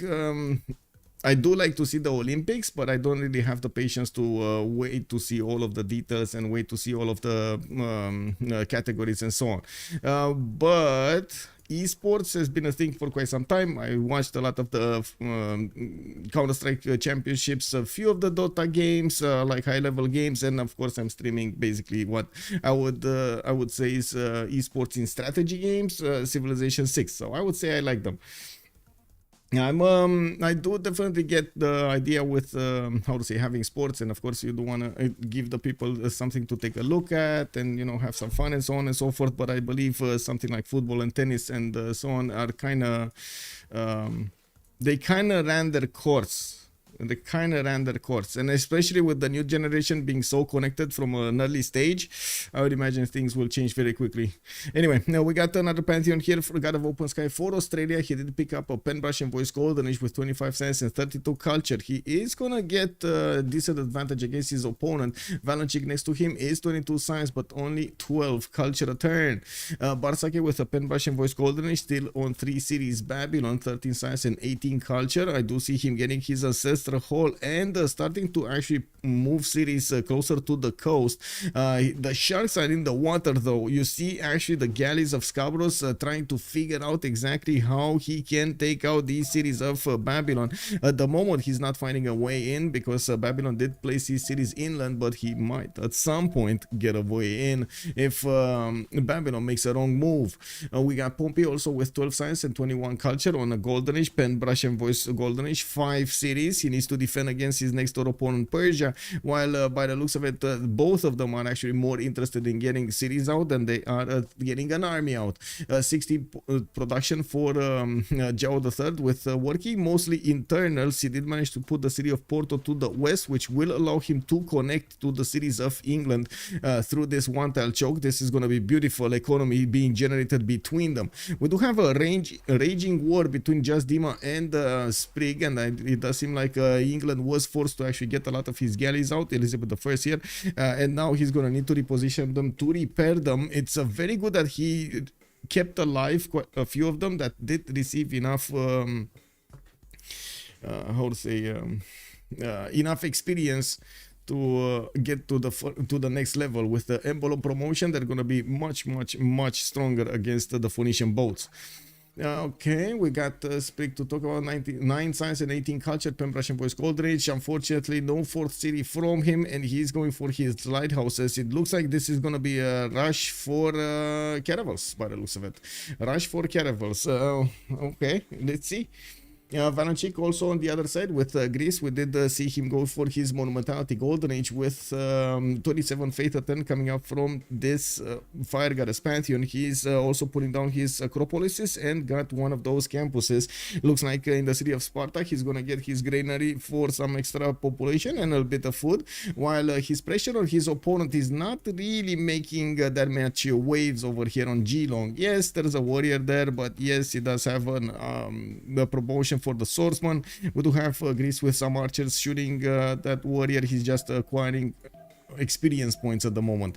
There was a pillage though. The horse next to Melbourne did get pillaged by Greece, and it looks like yes, there is a deployed archer going towards there, but we will probably see that warrior get out unscathed. Or I should say, no, not unscathed, sorry. He's gonna survive. Maybe even unscathed, because he can shift enter west. He's not shift entering. Never mind. It is what it is. 14 science and 26 culture on Nader Shah and Russian voice Golden Age over. Where is Nader? Where is Nader? 5 cities over here. Yes, Persia. He got Sparta on Willing Yuan, which is the one that giving him those extra culture points. And I do see he did manage to get quite a few builders to improve his territory. Audience Chamber as a choice, not Wall of Throne or Ancestral Hall here for him, even though he did have a significant amount of territory to settle on the west side. Let me see. Is Babylon's capital dead to battleships? Solpo is asking us, and it might be. It all depends on him. He has 2 settlers going to the northeast, and I gotta say, you cannot ignore the coast. This is one of those maps you cannot ignore the coast. So we do need to see how Bartsake is gonna choose to actually start interfering into this ocean with his own boats, with his own military. May you show all pantheons once more? Third naturalist? Yes, sir. Okay. Let me actually take a quick peek here. God of the Sea on Elizabeth I. Portugal religious settlements. Persia is on Goddess of Tides. He's getting the extra culture from his improved resources. We do have Gorgo on Fire Goddess. We do have God of Open Sky here for Australia. He's getting the extra culture from his pastures. God of War and Plunder for England. And Babylon is going to go for his city patron goddess. 40% towards the first district in a city. While God of Craftsman is on Phoenicia. Magic Rulo, thank you so much for the prime. Much appreciated. Thank you. Oh, Rulox. Thank you, sir.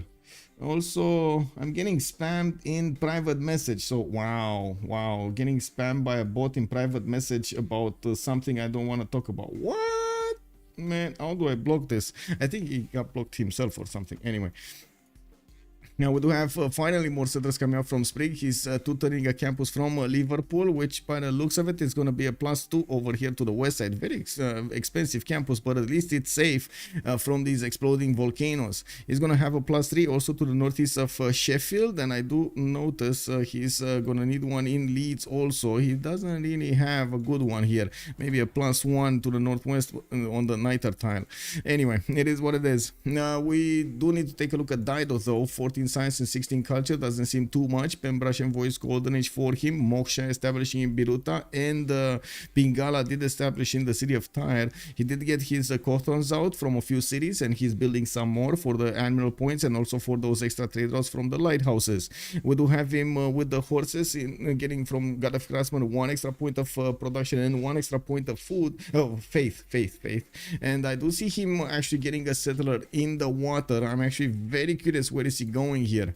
Where is he going? Is he actually going to settle somewhere around here, right in the face of his opponent, taking away cities from his opponent like that? Ooh, that's going to be hurting England quite bad. Victoria Scabrous is gonna start off on his city parks, and looks like he built the first one and started to move Liang in the city of Manchester while he's getting his traders out. We don't really have external trade routes at the moment. Most of the players do choose to go internal, at least for the first time, but I do see Bristol is sending a trader towards the city of Tyre, and I do see also Phoenicia sending these traders towards the southwest. They do choose to go for the gold per turn much quicker than we've seen it usually go. play out. I do notice we do have a few more archers appearing from Greece, and it looks like Australia is going to need to match this. Greece's warrior is getting out of there, while yes, there's going to be another campus from Australia here in the city of Hobart. That's going to be a +5. That's pretty good. That's pretty good. A general also managing to be recruited here by Valanchik, while Australia is on 4 points. He should get his in 3 turns. That's also pretty good. Canal City incoming from Dido towards England. Here? Lol. If he gets it on the right style, that would be quite interesting. But it doesn't look like he's going there. He's going somewhere around here. I'm not sure exactly what his plans are, but I'm very curious to see where is he going.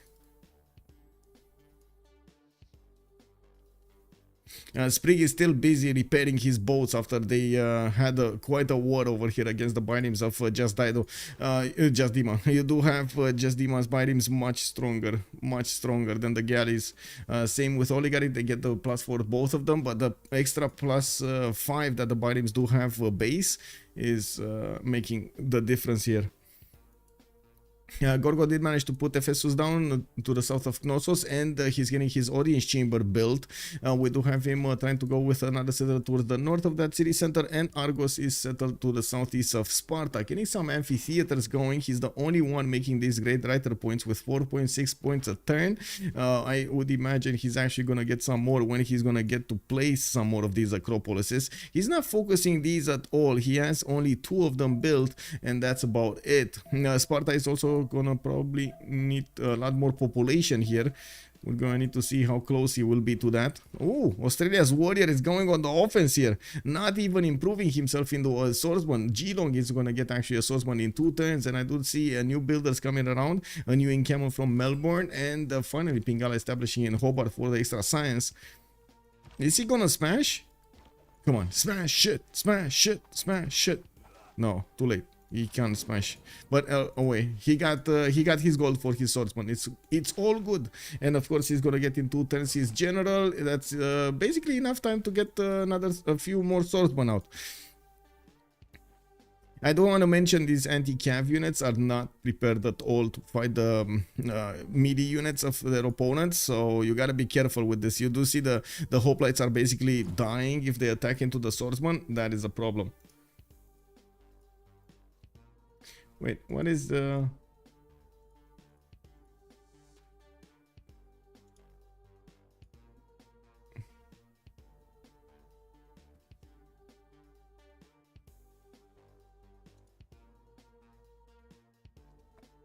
click on your points, then you can see the prediction. Oh, yeah. I know. 83% Freritos de la Vega, 17% on 12+.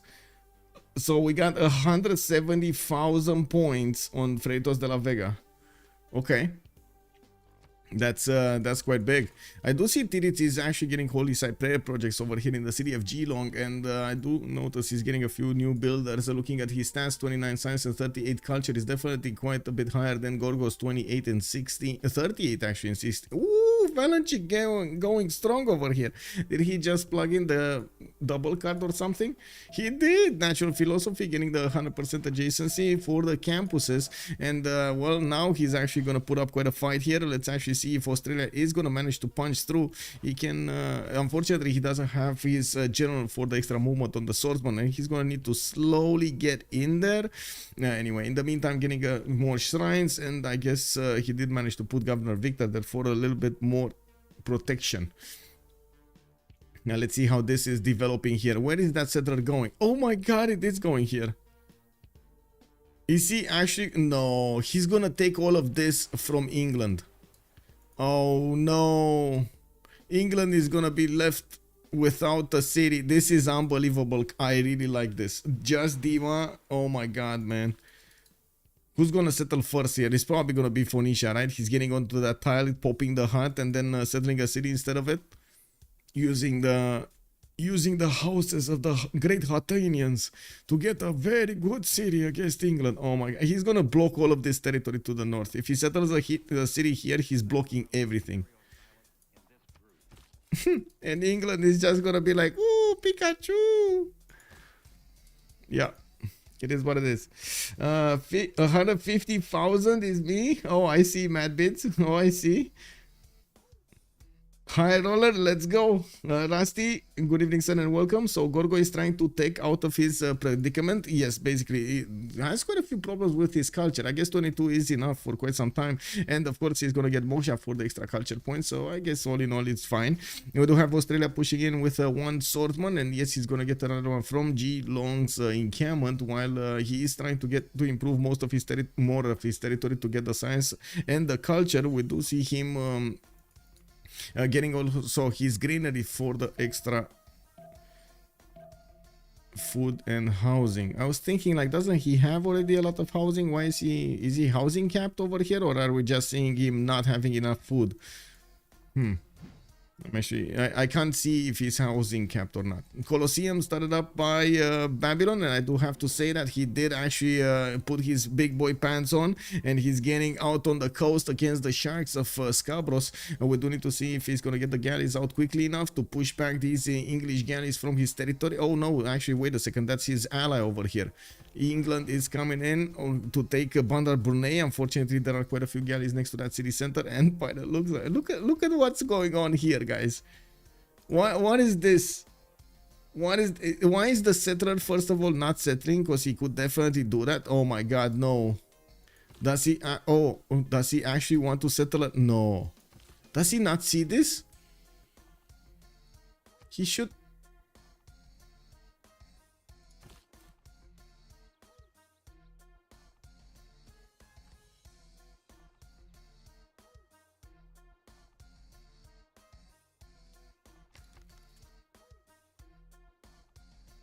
Oh my God.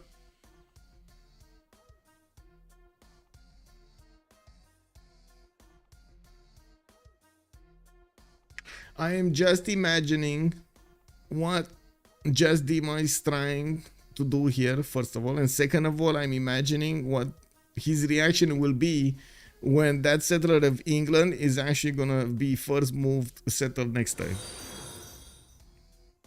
Zan has joined the round table. Xander, thank you so much for the follow, sir. Much appreciated. Who presses buttons faster? Exactly, basically, like the fog of war. They don't see each other. But I swear, he should have been able to see this. Like, if he was on the highest tile, right? Okay, sure, he had this rainforest, but surely he would have had. Oh my God, he's doing it instead of settling in place. Oh my God, oh my God. And okay, who is gonna be the first mover here? Sprig? Or is it gonna be Phoenicia? Sprig.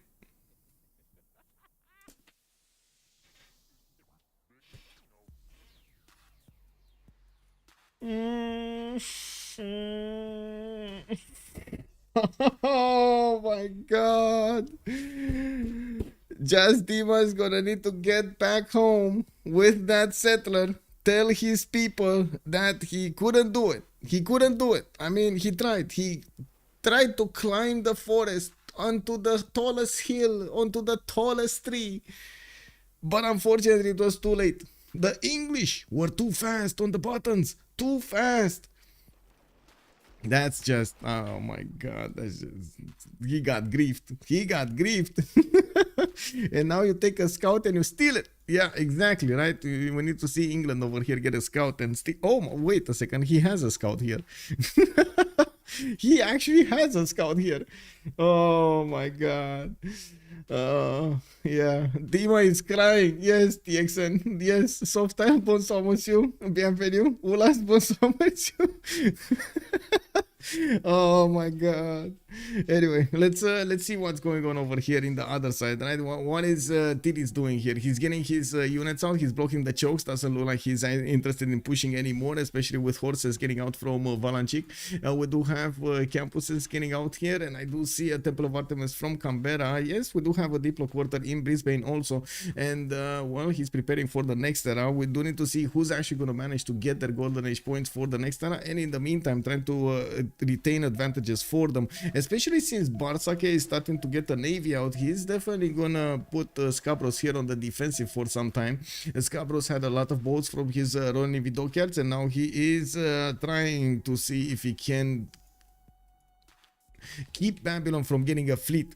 Well, Bartsake is prepared to build so many boats from these cities that he just placed, and of course he does understand that the second he placed a city on the coast, he's going to need to fight navally.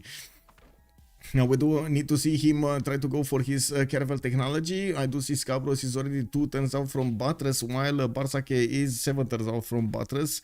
Titiits is 2 turns out from military science, military tactics, and I do see Buttress on Sprig 9 turns. Is that finished? No, that's not. That cannot be finished, right? Oh my god, it's so late. Sprig is 20 science and 23 culture next to Just Dimas 50 and 27. Okay, that's between them is not that big of a difference, to be honest. And look at that. Yeah, this is the walk of shame, guys. Oh, this is the walk of shame back home. You know how in Dota 2 you get to like you die on your lane and then you teleport back on your lane and then you die again and you cannot teleport back again because of the cooldown? That's basically the walk of shame, right? The unfortunate walking back to your cities and trying to get somewhere else with your settler. That is so unfortunate. If only he settled that 2-2 tile, it would have been fine. That would have been amazing, actually. He could have taken everything out. Okay, sure, he would have been attacked by frigates. 1 tile, come on. You know, it's fine. He can still get a Shrek city. Where's the Shrek city? Wait, this one, the deer, or this one, you mean? Anyway, and that's how we call it, from PogChamp to LOL. Mercurcio Flavius, good evening, sir, and welcome. Also, I'm Enrico. Hello, sir. And Sprig didn't even know. Yeah, he didn't even know, man. Anyway, I do see more builders coming from Sheffield, and I do notice he did place down one of these campuses here and another one here. That's a Diplo quarter from the capital. The Diplo quarter actually is the first time used that I see here for the extra food and extra production towards these internal trade routes. One of the things that the Diplo quarter and the Gavron Plaza do to your Diplo quarter do to your internal trade routes is add 1 food and 1 production for each. So of course, if you are planning to use 1 city center for all of those, 1 city destination for all of those trade routes, it is good to min-max this with the districts you are getting from that city center with Magnus.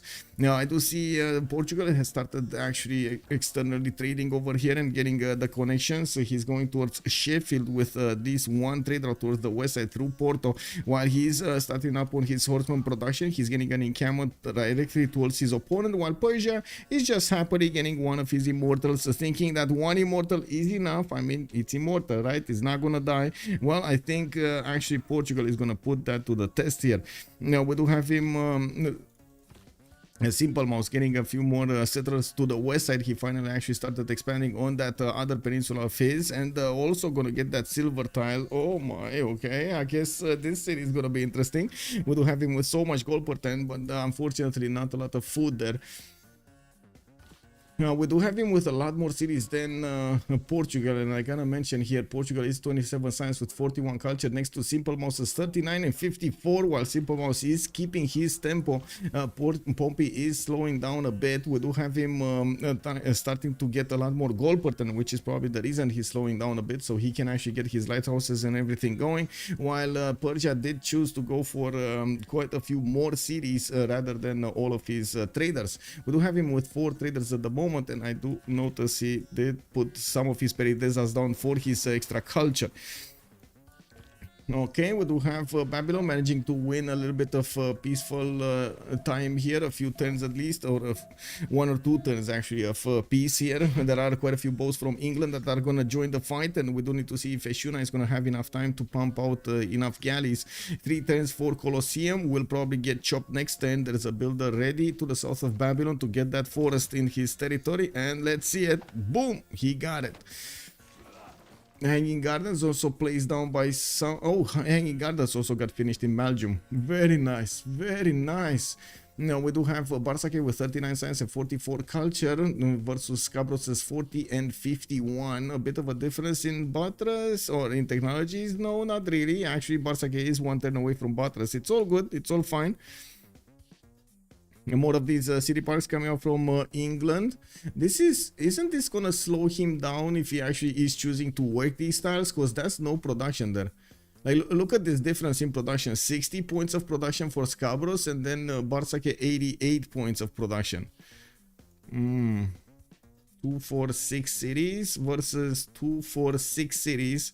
Yes, I know. I mean, Colosseum is going to be amazing here, and yes, he can get a few more of these improvements and so on. But still, that's a big difference in production. Bartsake on 87 versus Scabrous 60.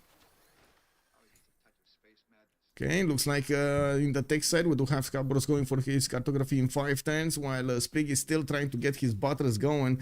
I do see Titiits is also getting his apprenticeship in 3 and civil service in 2. I would imagine he's not gonna want to fight on the coast, even though he does have quite a few coastal cities. He blocks his style to the south with ease with one single galley, while Scabrous is busy fighting somebody else.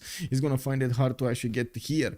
He's getting also a Temple of Artemis in the city of Canberra, which is gonna be amazing. A lot of these amenities are gonna come from the pastures, and the camps improved. Very nice, very nice. He has a plantation also on the incense style. Interesting. Very, very interesting. Another encampment is finished in Melbourne. He did get many times technology, and by the looks of it, his opponent is again not really choosing to push here. We do have Valanchik going for stirrups, and I do notice he's starting to get a few pre-builds going, because I see heavy chariots coming out. Theatre Square Festival also getting out of his cities for these writers. Interestingly enough, he's the only one making these writer points, but he wants more. Well, I can't say I blame him, especially since he did want a lot more culture, and it looks like now he balanced out his science income with his culture. 45 and 53. I mean, this wasn't really a very good Australian spawn, but it wasn't bad. And it looks like Greece is managing to not only keep up, but also stay a little bit ahead of his opponent here. We do have Valanchik on 106 points of production versus Titiits 80. Yes, mademoiselle, yes. Dibizri, hello there, sir, and welcome. Bob, he can still get a Shrek City. Oh, the swamp one. Wait, whoa. Let me come back to that. Swamp one. The swamp. Oh, this one, a connection city. Yeah, I don't think he was interested from the get-go to actually get a connection city going. I think he just wanted to get a city and deny it from his opponent, like deny this island. And it was a pretty smart move, I gotta admit that. Denying cities from England, while England is, as you can see, kind of stuck in one place. Is Babylon OP because it is starting to get banned in public games? Wait, is Babylon OP? Yes, Babylon is very good. I wouldn't say it's OP, but it's very good. Ce faci, mă? She took over my hand.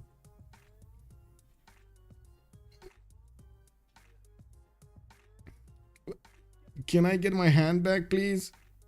No? I need my hand. Okay, thank you. Thank you. Yes.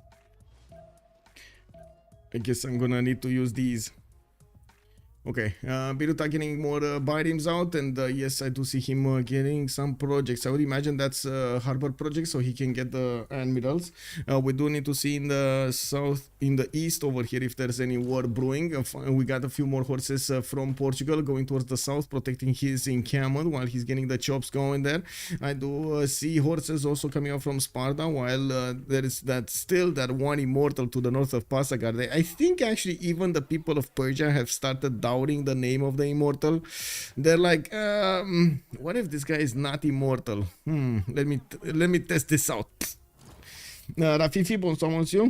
Joke is also hello there, sir. Why would anyone play public games anymore? Why not? Wait, there's such a thing as getting banned in public games? Wait, what? What? Because playing AI is boring? I can totally relate with that, yeah. But isn't it just as boring if people start to leave? That's, I guess, why Jokis was asking, right? Why would you play public games if there's no repercussions for leaving? Anyway, we do have the galleys of Phoenicia. Still keeping tabs on what Elizabeth I is doing here. We do have, by the way, Warlord's Throne being built in the city of Sheffield, and I do believe this is going to give him quite an edge against his opponent because he's going to get that extra production towards his units, while I do see Phoenicia is going to go for his audience chamber. He's still not one-turning bindings from most of his cities, and by the looks of it at the moment, he is not on the same boat count of his opponent.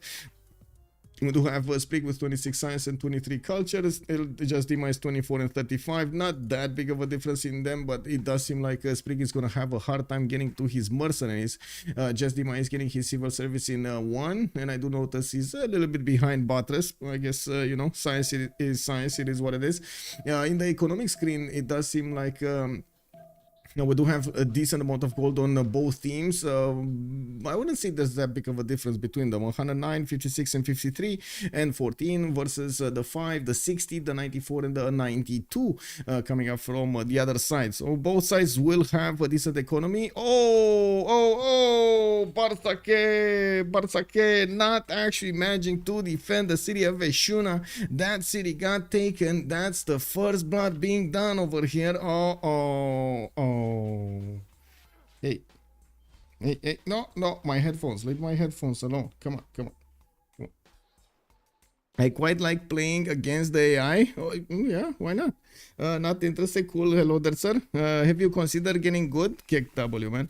For Asger, good evening, sir. Is World of Strong different in BBG? I believe so, but I'm not sure exactly how it was in the base game to actually say exactly which are the differences. I can say what World of Strong is giving you in this version, right? In BBG, we do have him Warlord Strong. There we go.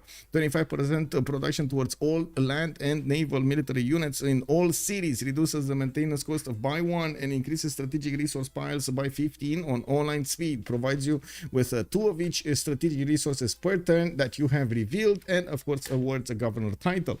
It is actually quite useful if you do not have enough production to get one turn these galleys. He must have known that England was west of him. He did. Well, I don't know what was Babylon thinking. Well, let's calm down, guys. I have 600 plus hours in Civ6, but I have never played multiplayer.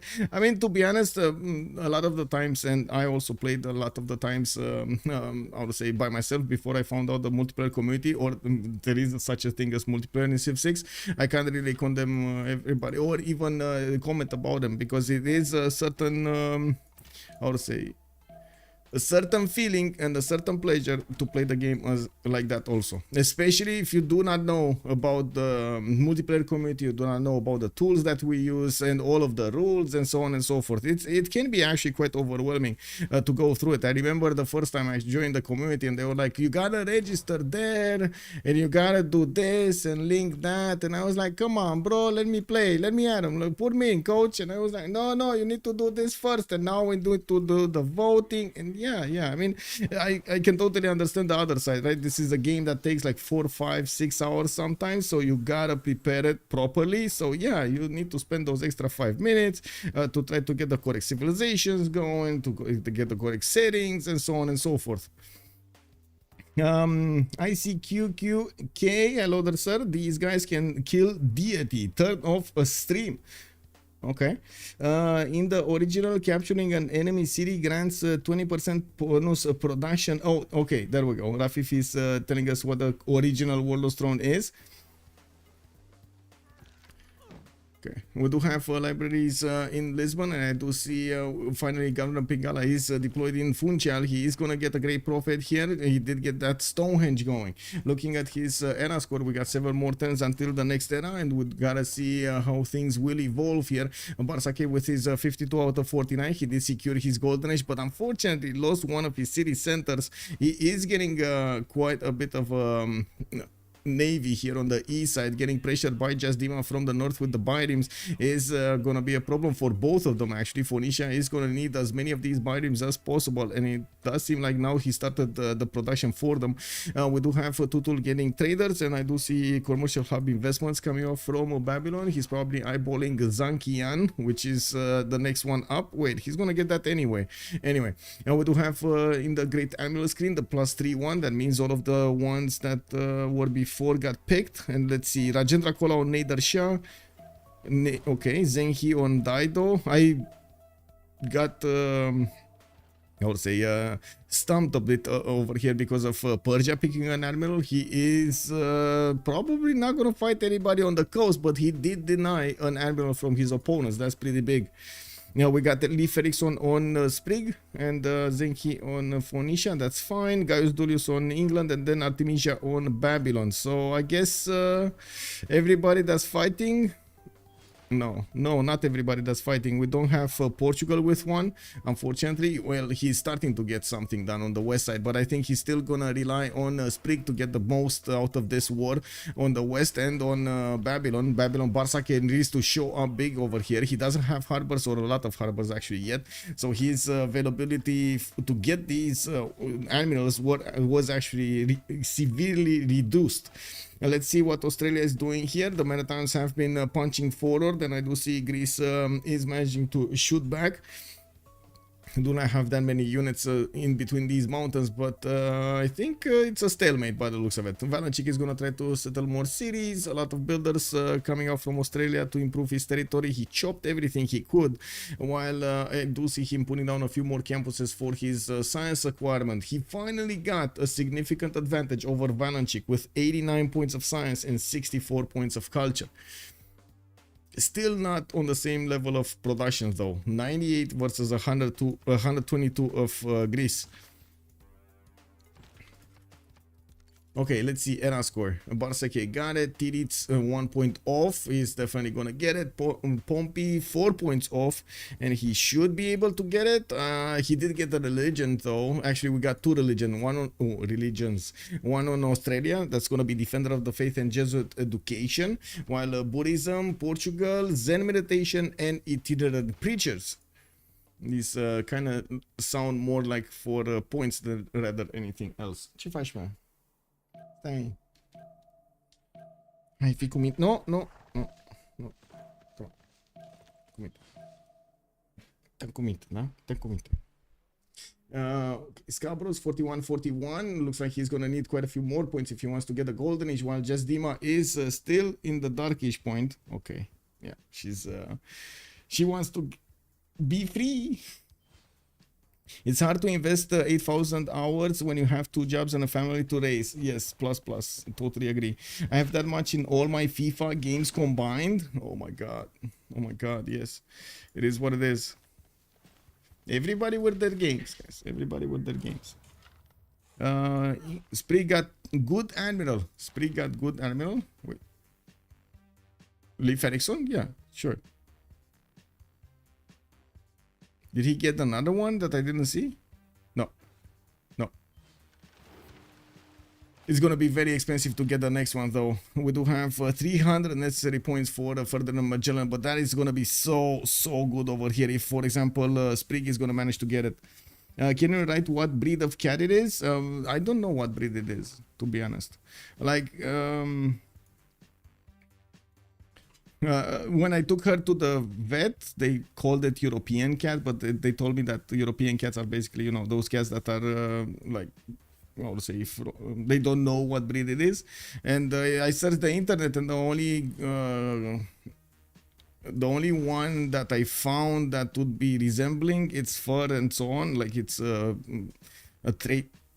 trademarks or whatever, focus points. It's Aegean, the Aegean cat. Aegean. Wait, cat. It's basically from Greece.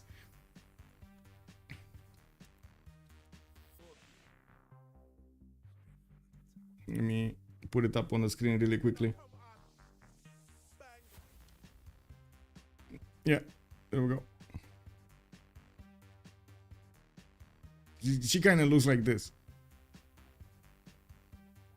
Aegean cats are a naturally occurring land race of domestic cats originating from the Cycladian islands of Greece and western Turkey. It is considered a natural cat developing without human interference. There we go. Sociable, adaptable, intelligent, lively, and communicative. She is very communicative. I do have to say that when she really doesn't like something, she's gonna say it. Oh my god, she's gonna say it. Oh my god, don't you just close that door on me. Anyway. It is what it is. We do have Persia also getting smacked over here by Portugal. Portugal did get one of his generals out, and I do see knights getting out of the cities of Simple Mouse. He did get his mine pillaged there. It is what it is. He took the risk, and we do need to see if there will be a bit more military from Persia so he can withstand the power of Portugal. I would really like to actually see Portugal try to get the navy out as well. He's still 1 point off his golden age, and I do see on the other side Simple Mouse is managing to get it, Valanchik is managing to get it, just Dima is staying in a dark age. He's 37 out of 45 points here, and he might actually get that extra +5 against his opponents from the dark age card. That is going to be important. Oh, wait a second, that was fast, that was quick. We didn't even notice this happening. Sprig is going to get his cartography next turn, while just Dima is going to get his cartography and mercenaries in one turn. I do see already Babylon did manage to get a few of his boats improved into caravels, and I do notice he's going to need to get his boats to run against his opponent here as quickly as possible. He doesn't have a lot of them, like in total, like what, 5 boats here? I don't think this is enough. He definitely needed a lot more, but they had to start somewhere. And we do need to see his production capabilities, if he can hard build them afterwards. 108 points. Well, coming on the production subject, it does seem like we do have quite a few bigger production generators on 12 plus. Valanchik on 141. We got Simple Mouse on 127, and we've seen it multiple times how this extra production actually matters quite a bit to acquire those bonus points. Is there a proper list of changes for BBG? I'm thinking about trying it against AI. Iziki, yes, I think there is a change. If I remember correctly, I put it up on the CPL.gg website in our Better Balance Game main window. Give me a second. Full change log here. Let me get the link for you. I think this is it. This is it. Production in Knossos City. Dabi, hello there, sir. Let me see Knossos City. That's a Greek city, right? Yeah, Knossos City is 38.2 points of production. We had a black Persian cat growing up. Oh my god, yes, I had one, but it wasn't black. I had a Persian cat also. It wasn't black. It was a bit more like a gray or something, like a dark gray. But yeah, man, I think that was the laziest cat I ever had, though. Like, oh my god, just ate and didn't do anything all day. Didn't even want to play. With pleasure, sir. Now we got crossbows coming out from Australia, and it looks like he's not choosing to upgrade his own archers at the moment. We do have him still getting the experience points against Valanchik, while we do have him starting to settle the eastern side of his own indoor lake over here, or inland sea. Finally getting some more commercials out with 99 science. He's keeping ahead of Gorgo, still needs that production higher. Now we do have also to take a look where Babylon is going to go with his fleet, because yes, Phoenicia did manage to get a significant amount of bireams out, and he's going to start to clump them up together and promote them. Next time he's going to get that cartography, and he's going to get it going. Scabrous is going to get another wave of galleys. Wait a second, this is Scabrous. Oh no, we got him with a much bigger fleet than what Babylon did. Oh no. Okay, we might be saved by Sprig though. 2, 4, 6, 8, 10, 12, 14, 16, 18, 20, 22, 23 boats, guys. He has 23 boats and he's not stopping for anything.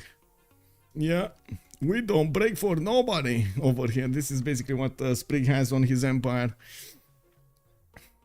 Well, it is what it is. Persia is going to manage to defend himself. Wait a second. Portugal actually pushed in towards Passagarde. And yes, we do have a Persian knight that has a problem with the Portuguese horse, especially when he's in a forest hill and with a general next to him. 3 more turns available for them to get those score points. I do see Sprig is still in. Oh, he's keeping dark. He's staying in dark. So is just Dima. He's trying to. Both of them are trying to stake Dark Age so they can apply their full military power, their might and power against their opponents. Very important for Babylon to actually pillage these traders, by the way. Very important. That's so much gold. Yeah, there we go. 1 down, 120 points.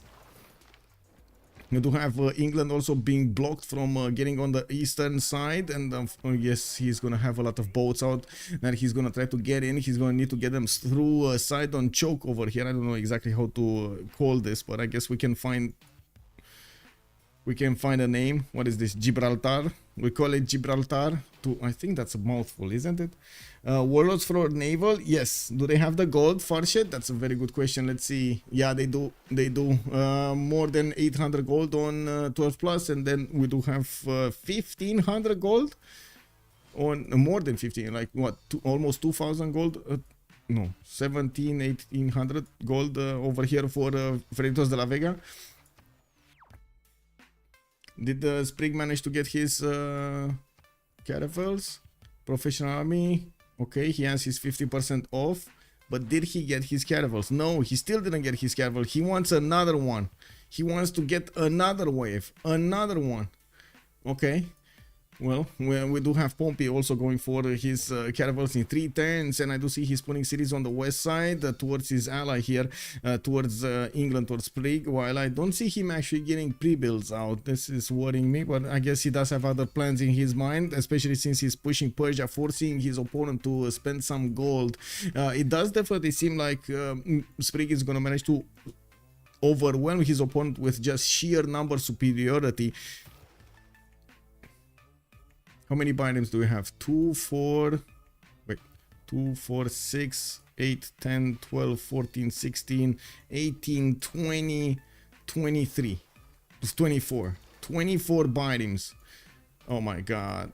That is quite heavy over here.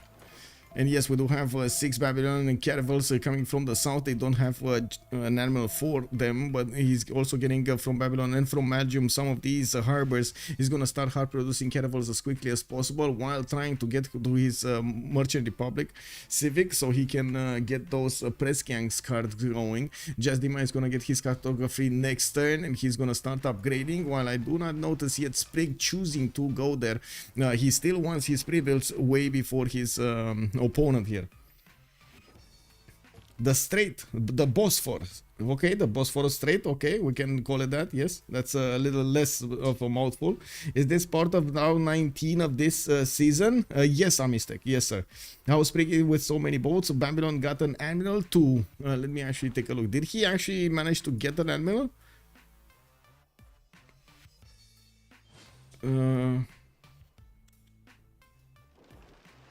No. Oh, no. Oh, you're talking about this. Wait, there was an admiral here. Yeah. That's not a good admiral. It was Artemisia. Or at least not a good admiral for caravels. Yeah.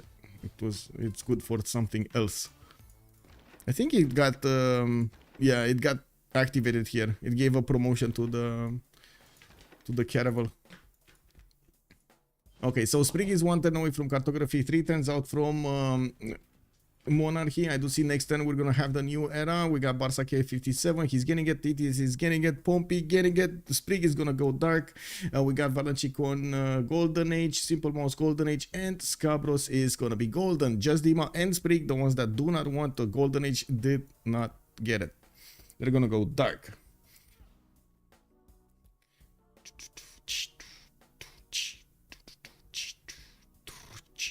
Yep.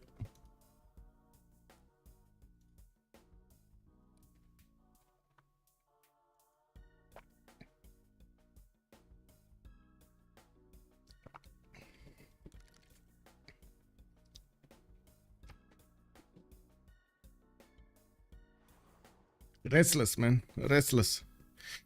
Okay. Conflict points. Oh, that's a lot more crossbows here. A lot more crossbows. These are actually going to chew through the Greek defenses much faster. And I do see, of course, with the deployment at arms, he's doing a significant amount of damage against Greece. Athens did get Governor Victor to protect his city there. Well, I do notice Austria did get a city here on the west side to trade directly to the capital city of Lisbon. This will generate quite a bit of gold between them. Canberra also gonna get a settled out before its 10th population. It is what it is, and finishing up more campuses for the extra science. Coming to the science subject, there is a significant advantage over here for, I would say, for Freritos de la Vega when it comes to the science, but I'm really looking forward to see who's actually gonna choose that free inquiry golden age and who's gonna go for something else. Bartsake, for example, did lose a lot of his pen, brush, and voice. A lot of his culture per turn. We do have him on 60 and 38 right now, with not choosing yet. Okay, boats from England, from Scabrous, getting through the Bosphorus, and I do see them about to actually take out all of the Babylonian navy, while Sprig is getting the message that already his galleys are seeing in the front line caravels from Phoenicia. He is starting to upgrade his boats as quickly as possible, acquiring the gold from his teammates and putting it to work. 1500 gold has been donated to Elizabeth I, so he can get whatever he needs. 1009 military strength of pre-builds. Next age will be harder to hit golden, but maybe he won't mind. Dark Age is fighting. Yeah. Hello there, Urek. Good evening, sir. Is there any consequences of overshooting your golden age that badly? Yes, just like the Beasley is saying, it will be harder because there will be like usually less points to acquire depending on what kind of tempo you're gonna have. There are situations in which you can actually get the stuff, like for example being Tamar, getting the bonuses to get those extra era score points anyway, trying to get Taj Mahal, for example, adds more era score and so on. It still adds, right? They didn't change Taj Mahal. Yeah, +1 era score for historic moment, and after this wonder is completed, no, is usually worth 2 or more era score. And we're gonna have a pause of 2 minutes in just a few seconds, so we give them time to go for the World Congress, and I get to move a little bit, get my behind out of this chair.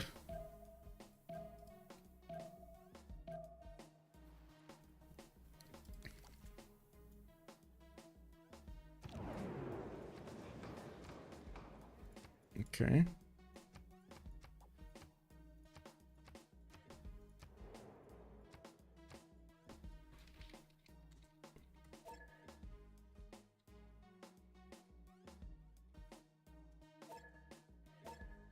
Okay, so 2 minutes is a pause, and we're coming back.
Sprig needs to buy tiles near the tired city. Near the tired city.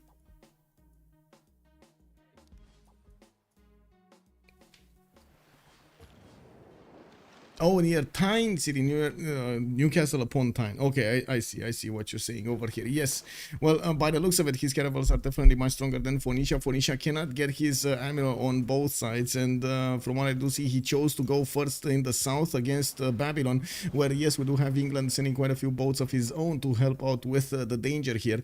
Now, we do have also Scabrous with the Age of Empire starting to get in. Gaius Julius and Himerius are on the way towards the front line, and they will fleet up somebody, and they will give those extra +5 points to all of the boats. We do need to see Sprig starting to get his attack runs against just Dima. He's slowly gonna start smacking down those caravel strength and upgrading as much as he can his boats right behind this. Now we do have also the conclusion of the vote. Oligarchy is going to lose a wildcard policy slot. Gorgo is not going to grow via culture. And we do have Titiits getting the 2 Diplo points. Titiits actually quite a safe position here. But I gotta say, he shouldn't feel that safe, especially since he's on the same water as England, as Age of Empire. We do have him with Abu on the front line, and he is still smacking down the units of Greece one by one. He's trying to do as much damage as possible and lower the militaries of his opponent here. Titiits with a pen brush and voice Golden Age, 110 science and 55. Oh, we got a break. I see. We got a break after. Okay. We're breaking. Trouble Choupison, bonsoir monsieur. If it feels so loose for Freritos, oh no. The points of mad beats. Tiny Dave, if you go to, oh, you may miss regular next era. Yes, Sprig needs to buy tiles. Yes, if Portugal boats, I think the 3 versus 2 wins the game. It's funny because you talked about cats all through the game. They chose Congress to go AFK. Yeah.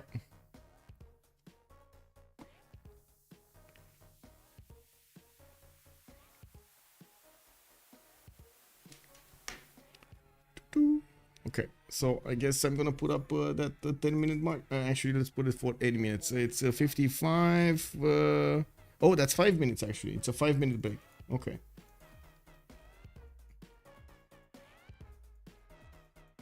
There we go.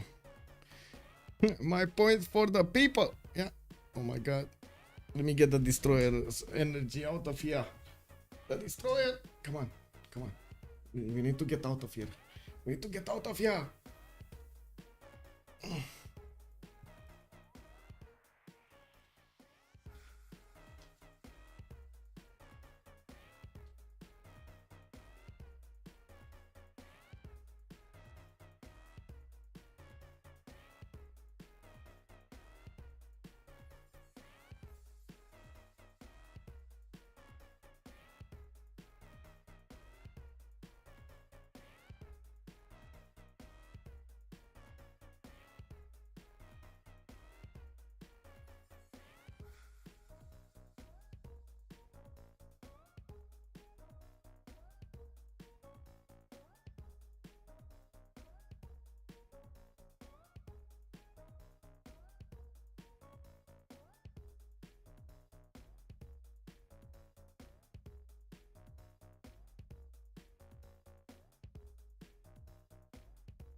Well, hopefully that's gonna help keep her calm for a little bit.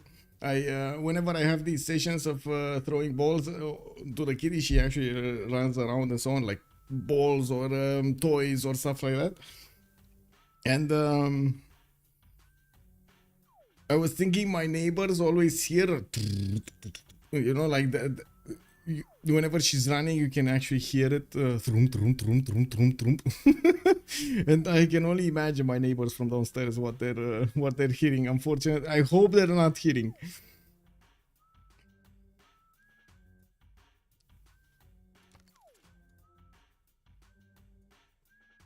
Okay, so Persia did manage to push back Portugal. Portugal is probably going to get his next upgrades relatively soon. Yeah, there we go. Next turn, he's going to get the metal arms. We do have the Persian knights not able to kill these swordsmen beforehand, so probably a stalemate. Still no boats from Portugal, which chat was saying he might actually go for hard building his boats or buying his boats. This is going to be interesting. Now, he's making only 100 gold per turn. This is not an insane amount of gold for Portugal, but I do see 91 on Sprig and 113 on Bartsake, while Titiits is getting his own going. Bartsake did choose to go for a free inquiry golden age this time around, which I guess he does have a decent amount of science going. He just coupled his fleet with the English fleet of Sprig, and we will need to see the conflict here between him and Jasdima with Scabrous. Titiits did go for a Pembrasian voice golden age, and I do see him starting to get some galleys out, or at least one galley out. He's still busy building his campuses and getting another wave of settlers going, while he's pushing into Greece a little bit just to make him feel he's there. We got Pompey with a Pembrasian voice golden age also, 76 and 58. Looks like he did manage to settle a few more cities on the west side and started to put a few theater squares down. Not bad. And I think we can actually turn off the countdown. There we go. A horse cat is nice. Yeah, exactly. She's stomping everywhere, man.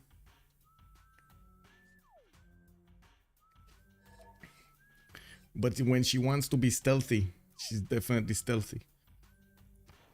Okay, Sprig 71 and 17, only 17 culture. He's in a dark age, and unfortunately he couldn't get that much culture going. He doesn't even have motion in any of his cities, but he did manage to get a significant fleet out. This is gonna be it. We're gonna need to see if he's gonna manage to punch through the Phoenician defenses and start to eat into his main cities here. Now we do have him with still a few more caravels to upgrade, and I'm pretty sure he wants his squadron pre-built so he gets to his frigates. That will also require quite a bit of Nader. His 4 turns out from square rigging while he is pre-building quadrims.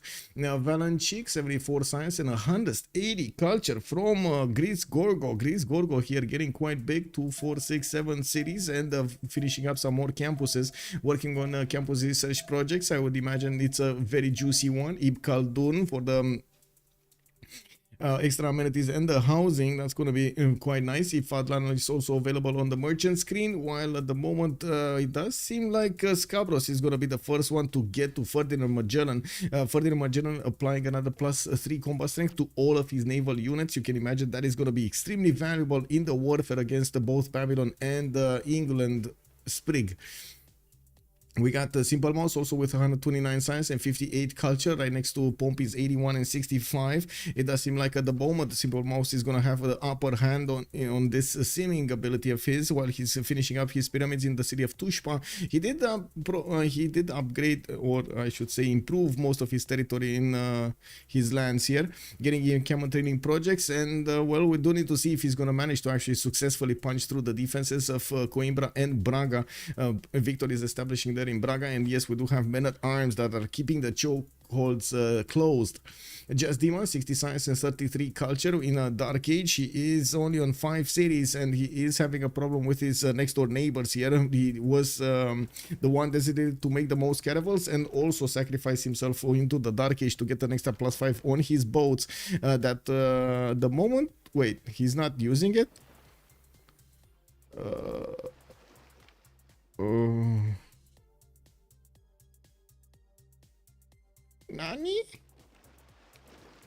Nani? Why is he not using it? Why is he not using it? Like this is overwhelming damage, right? From the English caravels, they will start smacking, and they won't care that they're gonna get smacked back. Very dangerous, very dangerous. Scabrous did build the first frigate, so it looks like England, Age of Victoria, Age of Empire, Age of Victoria, KW. We do have him getting his frigates out, and he did build quite a few more quadrims that he will need to upgrade. Another 4 that I can see, 3 that I can see, with a few more galleys here. Okay, I do see him putting down his industrial zones, not very good ones, I should add, but still he did manage to get his great lighthouse, which gives him 1 extra more movement point on all of his boats. This is again extremely valuable for them. It does seem like also with the +1 promotion he could actually start smacking through the English defenses, and it's just a matter of time until he's actually gonna get an extra +3 on his boats from Ferdinand Magellan. Now, I do want to take a look at the visibility here to see if they do have visibility over cities, so they can place those. Yeah, there we go. England started smacking. Just Dima is losing caravels here, and it doesn't seem like Sprig is actually carrying his getting counterattacked. We do have him moving his fleet through the northern chokes, also ending up against another caravel, which he can attack into one on one. Now we do have him getting also quite a few quadrims from his cities, and he's benefiting from more than enough gold from his teammates. Pompey did jump up to 222 gold a turn, since he's slowly switching to external trade routes, going towards his ally here, towards Sprig. And we do have also him sending a few trade routes towards Titiits, towards the east side, towards Australia. Campus research projects also coming around from Pompey. He will probably want also a shot at Eid Khaldun, not to mention Newton afterwards. At the beginning we did have Hypatia being picked up from Australia, since he was the first one to actually get to one of those campuses.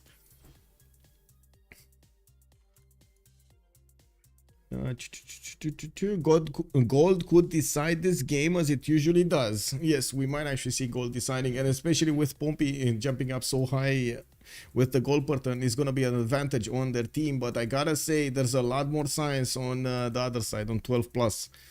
I'm not that convinced the gold is going to be that much of a major factor here. Okay, we got some nows from Portugal also getting here. These are going to need their promotions, the +7s, and I do notice that Phoenicia is scrambling to get as many boats out as possible on the east side to stop this from being too many boats. Now I do notice also England is bringing new boats right behind those, and he can smash through the middle one. I'm pretty sure he will get the opportunity to also smack into another one and take it down. Actually, can he? No, that's no. That's a no. That's a no. Like after he's gonna kill one boat, like this one in the middle, I'm pretty sure he can only attack once in the other ones, right? There's no second attack vector there. Vector. Anyway, now we do have Greece here getting his pre-build for the heavy chariots, more of these knights, and I do see he did successfully defend against Australia. Whoa. Racing 2X, thank you so much for the follow, sir, and welcome. Also, wait a second, I'm getting again, what is this, man? Getting spammed over here in my private messages. Unicorn, hello there, sir. I don't know, Admiral. He does have one. Right now. It's actually coming over here, but it was initially deployed to the south because he was feeding more Babylon's boats than he was feeding the English boats. Well, now it looks like he did lose that middle one, and another one of his caravels went down. He's starting to retreat over here also in the north, while I'm pretty sure the English caravel will manage to punch through. We do have the emblem promotion available for one of these boats, and he can definitely keep on punching into the caravel of Phoenicia. Now looking at Australia, he's retreating in his borders right now. He did manage to make a wall of crossbows, dealing those shots whenever one of these knights is coming next to. He's getting his temples for a bit more extra faith, and I do notice he's getting universities here. I was thinking maybe this is going to be for Mahabodhi Temple, but he doesn't have a single forest next to it, so that's not Mahabodhi Temple.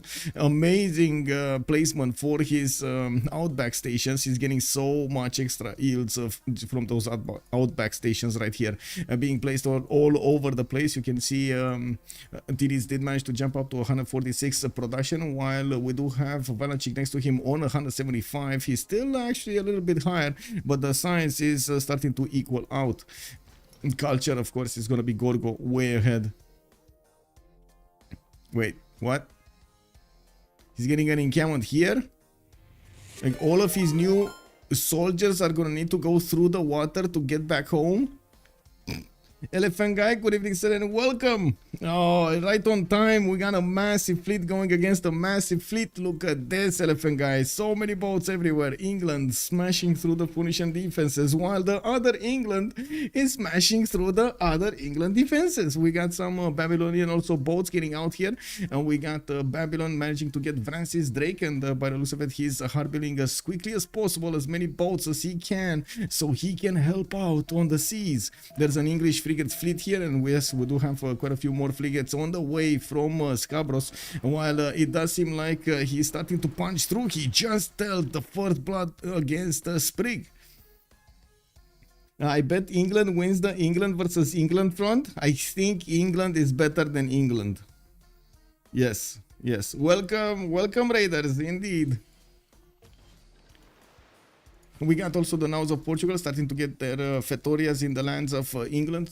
So in Elizabeth the First actually lands, so he can get some more economy there going. 261 gold per turn from Pompey's Portuguese Empire, 166 production. While I do notice Sprig is starting to do quite a bit of damage here against the units of Phoenicia. I'm a bit surprised why he is not choosing to move here. Maybe he didn't see it. There we go, moving there. Bam, bam, bam. We got another one being taken down. While there is no replacement here from Phoenicia's western side. Most of his pre-builds have been deployed to the east, and by the looks of it, there's also a lot of economic problems here. If those boats from the caravels of his opponents are getting in, there are quite a few traders passing through these waters of between the empires of England and Phoenicia.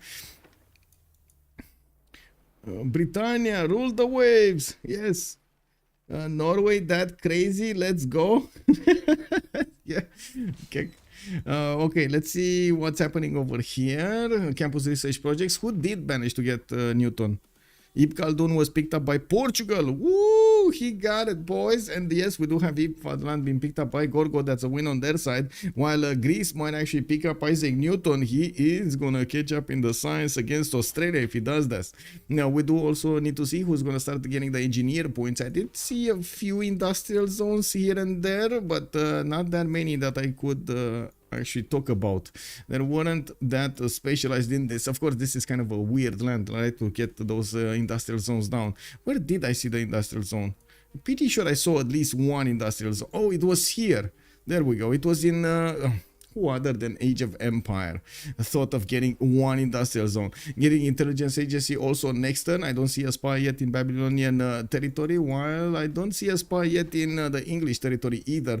We do need to see when Phoenicia is also going to get spied upon. Now that the English frigates from the north, the caravels from the north, could actually deal more damage against the Phoenician caravels and also feast on those coastal resources. They will recover a lot of health from that. You ought to give a shout out to Elephant Guy. Yeah, thank you for reminding me. I do wait, slash shout out Elephant Guy. I do believe I have rated his channel a lot. I'm pretty sure most of you are actually aware of Elephant Guy. If you're not, check him out. Check him out. Big shout out to Elephant Guy. Really good player over there. Extremely analytical, I would say. Now we do have Sprig also needing to get some promotions going. Looks like he's not going to have enough experience points from this boat. He got pushed back hard by Phoenicia in the middle, while we do have him with a line of frigates right now, or a line of Phoenician caravels lined up. He's starting to get his frigates on the battlefield, and this is going to help change the future of this warfare. With a frigate armada in the north, he's going to do significant damage against his opponent's caravels, and as you can see over here, he is still hurting his opponents where he can. Now we do need to see if he's also going to manage to get a few frigates in the north so he can help out these caravels there. And while I do believe this is the most important one, you got to take into account what's going on in the south as well, because this is very, very hard to withstand. All of these Scabrosian caravels and frigates are getting right next to the English caravels, and the war has started between them. We see boats for miles over here. Oh my god, there's so many boats over here. Also, who is Elephant Guy? You will know Elephant Guy. If you don't know Elephant Guy, you will know. Okay. Dave. Hello there, Dave. Hello. Long time no see. Is anything gonna happen here? No. Portugal is gonna get his new boats out. No, he's working on his navigation schools and looking at the yield stamp. We do have Portugal on 119, still quite shy of the 169 science that neither Shah is benefiting from. Definitely that free inquiry is helping him out a bunch. He does have the opportunity to get the boats out through the south, while Sprig did send one caravel to close this, and I really want to highlight this. This is amazing how far away Sprig did put a boat out, so he is going to be aware from a faster time when Persia is going to start to move a fleet out. And yes, we do have actually quite a bit of a fleet over here getting ready from Persia. This also gives me the idea that they are not confident they're going to win against Elizabeth I, against Sprig. They are not confident. If they actually chose to tell Simple Mouse to get boats out, to get a navy, I don't think they're confident about this victory here. We do need to see if, of course, the frigates of England are going to be matched by frigates from Phoenicia. He's getting a few... no, he's not. No, he's not. He's not getting a single frigate. Not a single quadrim is built or available for him to build. What is this? A +3 combat strength from Magellan has also been activated on the boats of Scabrous, and from the north, from the middle actually, Sprig is managing to punch through with his frigates. The frigate armada is going to make quick work of the remaining Phoenician caravels here, one by one. It is just a matter of time. Wait, is this? No, it's not. I thought it's maybe stacked, but doesn't look stacked. It's fine. Okay, we got Sea Dogs coming around from multiple cities of England. They might actually not have enough niter for everything here. Let me take a look at the army tab. They do not have niter that much. Actually, Simple Mouse has 25 niter, but why is he not giving it to his allies? Anyway, they don't have that much niter. Okay, looks like Brunei is going to be taken down. Babylon did manage to get to his frigate technology and still pre-building quadrims, getting his intelligence agency so he can actually see something here into his opponent's territory. I do want to check if they know. Oh, they cannot actually spy on Scabrous. They don't have a single city exposed. Not a single city exposed. They couldn't get the eyes on those cities. That is a problem. That is quite a problem. Those spies are going to make such a difference, and if you don't have the opportunity to at least equal the damage of your opponent, it's going to be bad.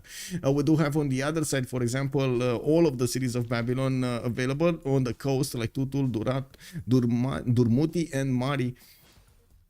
Michael, can you explain the stacking rule and why is it in place? Yes, sir. So basically, if you just keep on the production of a city center, for example, horses, right? You want to produce horses, it is going to keep on stacking them if you don't move them out. You can't promote them, you can't really do anything with them, but they just keep adding more and more. The problem comes with the support bonus and flanking bonus. When you add more units next to each other, you actually add more support bonus and flanking bonus, which if you can imagine, okay, maybe one is not going to be a problem, but you have 5 units over there, that city is going to be strong. You know, like the cities next to the city, the units next to the city are going to be very strong because of that extra support bonus that the city gives. It's like, for imagine a galley is over here on the harbor and it's just one galley, right? And usually with the galley from inside of the city center, you get +2 extra bonus from the support. That's it. But if you put another 5 guys, boom, +10. You know, like what? Yeah, that's a very, very problematic thing. But from what I understand, there have been some recoding done, like some fixes done to the support bonus, and it's not as atrocious, it's not as bad as it was before. But still, we keep the rule because it's also normal to have all of the units on the battlefield and not being stacked next to each other. Yes, I think we've rewritten and talked about the rule probably like 10 times in the last 2 years. It's always getting updated. We find new ways with the mod to stop some behavior happening, and then we need to rewrite it, and so on and so forth. What is the rule? Basically, you cannot stack in a city. In just a few words, it's much complicated, but you cannot stack units on top of each other. Basically, not only a city, everywhere you cannot stack units on top of each other of the same kind. Like you can have support units like anti-air guns with tanks, but you cannot have tanks next on top of tanks. Okay, let's actually take a look at the full vision over here. Do we have anything movement? No, Portugal still wanting to get that gold, and it does seem like Persia is not actually picking up the bait to go against Portugal on the land. He's gonna get quite a few boats, caravels upgraded in the south, and yes, he does have Rajendra Kola as an admiral. We don't actually see him keeping on the upgrade, building his boats, and this is a bit surprising. He's probably fearing that he might get pushed, especially after he's seen the English caravel coming through the one-tile choke. He is thinking that he might actually get a fleet on his southern borders, which is good. Actually, that's quite important from Sprig to put that pressure on his opponents and force them to lose 1 or 2 turns of their own simming or going towards something else to dedicate production to defending themselves. Looks like also Titiits did manage to get to 150 science and 89 culture. We do have him on 100 gold per turn, while I do notice he doesn't have that many more units in the south. He did manage to get a few more boats out to defend his Ballarat city. Now, I'm still amazed we don't see a few boats from England actually being deployed towards Australia. It would have been quite important to slow down Australia as much as he could. But oh well, I guess it is what it is. We do have only 166 production, and I guess they are trusting Valanchik to keep up with his opponent and also overtake him at some point. It does seem like he not only has enough science, but he has an extreme amount of culture, just like we know Gorgo does, and more production than Titiits at the moment. And there are more cities coming out from Australia going towards the west side, which might actually add quite a bit more production points. We do need to see in the next era what's gonna happen here. Okay, taking a look at the boats, we do have Sprig going on the offense here right next to Bartsake, and slowly dwindling the number of Scabrous caravels. We do have a line of sea dogs also managing to get to the front line, and we're gonna need to see when they do get there what's gonna happen, how the dynamic will change, and how many boats are gonna still be available. Yeah, well, guess we're waiting 25 turns for fascism, for anything interesting. I mean, there's a lot of things interesting here. I don't know about you, Fusion, but this is gonna be quite a problem for all players involved in this warfare. They need to pay attention to all of these moves so they can keep as many of the boats alive, manage to switch them with new ones on the front line, and also maybe get some promotions on them. We do have also in the north over here, but there we go, just what I said. The Sprig couldn't pay attention to everything he had everywhere, right? So Phoenicia did manage to take out one of his caravels, even though that caravel just received enough experience to get a promotion. If he would have managed to get it, oof, that would have been nice. Mr. Toast also, good evening, sir, and welcome. Raja, hello, sir. If it is completely blocked, you must delete. Yes.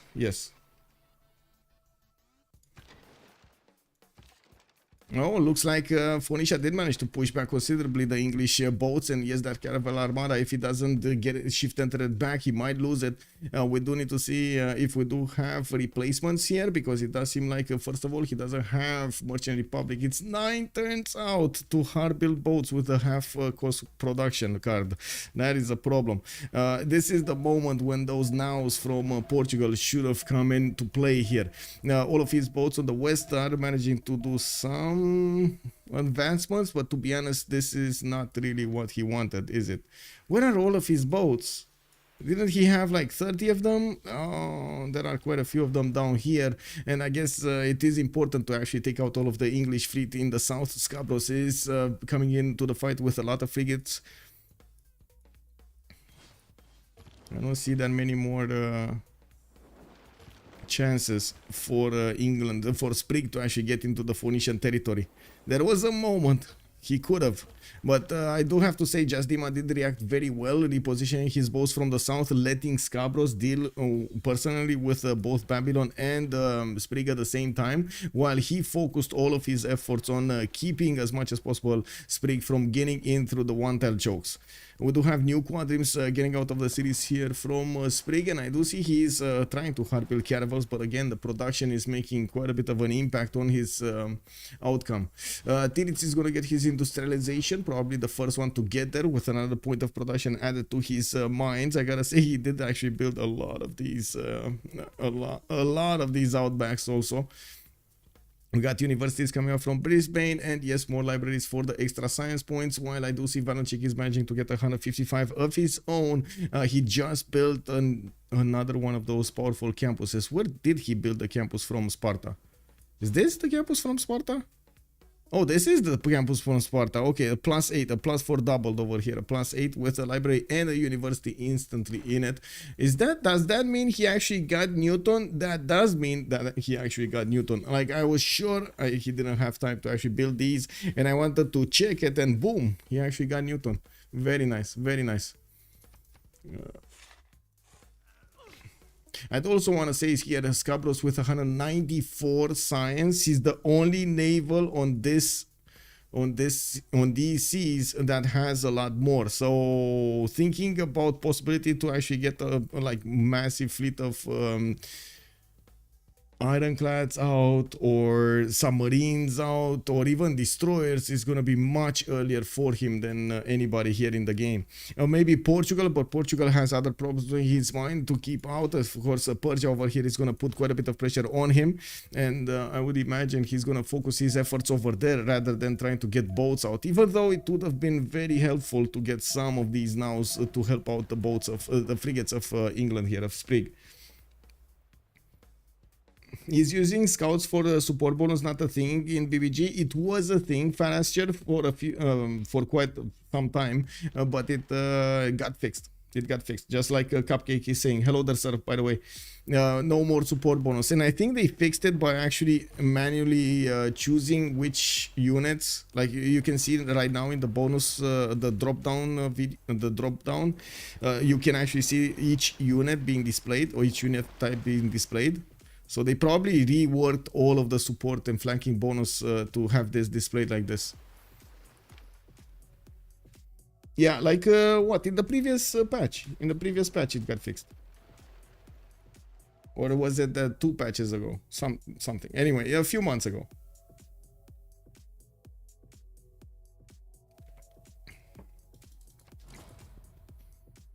Well, it does seem like again Sprig is coming in for the fight, and we do need to see if he's going to manage to win it with not that many frigates over here right behind these caravels. Only 3 caravels also to count. He did manage to promote that frigate armada, and he is going to start doing quite a bit of damage with it. It's an 85 strength unit on the offense. Now I'm pretty sure he's going to also want to use his last moves over here to try to attack into Phoenicia and surprise him, not give him the chance to do something about his boats being taken down. I don't really see him having a lot of strength here anymore. These units don't have experience. This one is half, but might actually get enough experience. No, it won't. It will die before it gets enough experience. I guess that's they're playing chicken. And I don't see any advancements coming out from England against England. Scabrous is managing to keep Sprig away from his territory, and yes, we do have Babylonian units starting to get onto the front line now. These frigates do not do as much damage to these caravels of Scabrous, mostly because of those extra points of damage advantage that Scabrous is benefiting from. And I would imagine the oh my god, he got a spy. No, he got printing. And wait, Bartsake doesn't have printing? No, he doesn't have printing. Well, not yet, at least. Machinery coming up in 110 divine, right? Just to see it, machinery is over here, and you need it for printing. So he doesn't have printing.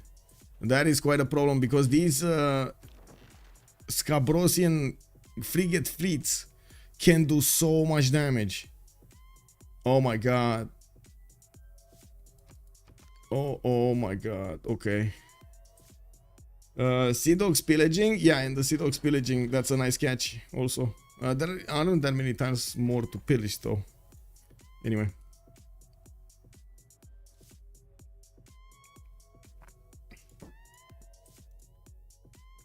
Can frigates even kill Bandar, or it's too strong? Slowly but surely they will kill Bandar. I don't know, because by the looks of it, these frigates will get the promotions, right? So they will get more damage towards districts. But unfortunately, I don't think he can afford to keep those there and not put them to attack into the English boats. The Scabrosian boats. The Scabrosian boats way too strong here. Even the Sea Dogs of Scabrous are very strong. Look at this 51 strength Sea Dog on the defense. Yeah, 3 boats died this turn. No boat from England was crashed. Uh-oh. I think that printing might come too late over here. He just ran out of so many boats.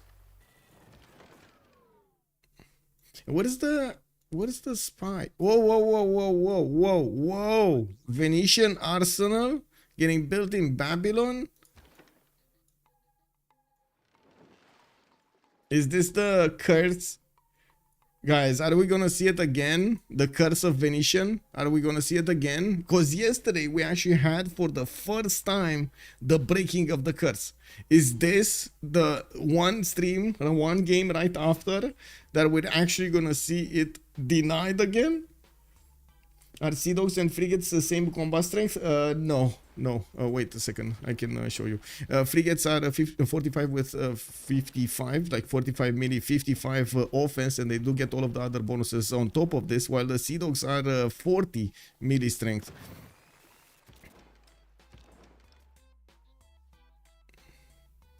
And 55 attack.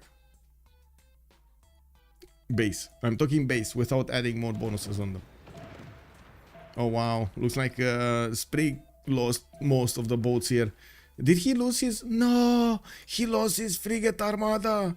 No more frigate armada here for Sprig. And it's not like he actually has more boats. He couldn't build them, no production. Phoenicia just, whoa, winning on every front over here with the help of Scabrous.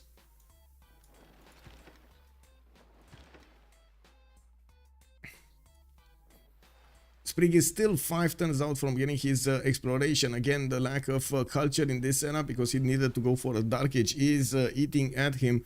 He did also choose to go for a Reina. They did need a lot of gold. I can't really say that was a bad move, but I'm pretty sure it would have been quite good to try to get Moksha in there, especially in a situation that he finds himself in. And we do have a few more of these Sea Dogs getting onto the front line, and yes, we do see the moves need to play out over here. Scabrous can still do some moves with frigates in the back line. Can he actually wait? This shot, this one can do something. Okay, it's not that big though. This one moved, and this one can still do damage. Okay. Wow, Bandar Brunei walls are still up. It looks like Sprig is going to be busy getting back into the city of Newcastle upon Tyne. We don't have boats from Portugal, but we do have more of an army from Persia going against Portugal, and it looks like he did take out his encampment. We do need to see if Persia is going to have enough damage to actually go inside through these one-tile chokes. I'm pretty sure he would need some siege units to deal with the defenses that Portugal is putting up against him. And looking at the yield stamp here, we do have a much more gold per turn result here from Valanchik, a much better gold per turn result from Valanchik, 216 gold per turn. He's actually trading with Persia through the south, through the city of Pharsalos, while he's trading also through the southeast with the cities of England. Both of them are actually sending traders to him and beefing up his cities. We do have a Valanchik with 164 science and 268 culture. I'm pretty sure he could actually get to fascism much earlier than Australia. And it doesn't look like there is any victory condition in sight for Freritos de la Vega at the moment. They are still fighting tooth and nail on the seas against their opponents. And in the meantime, the Simmers over here, I would say Australia and Valanchik, it does seem like in that department, Gorgo is managing to get the better of this.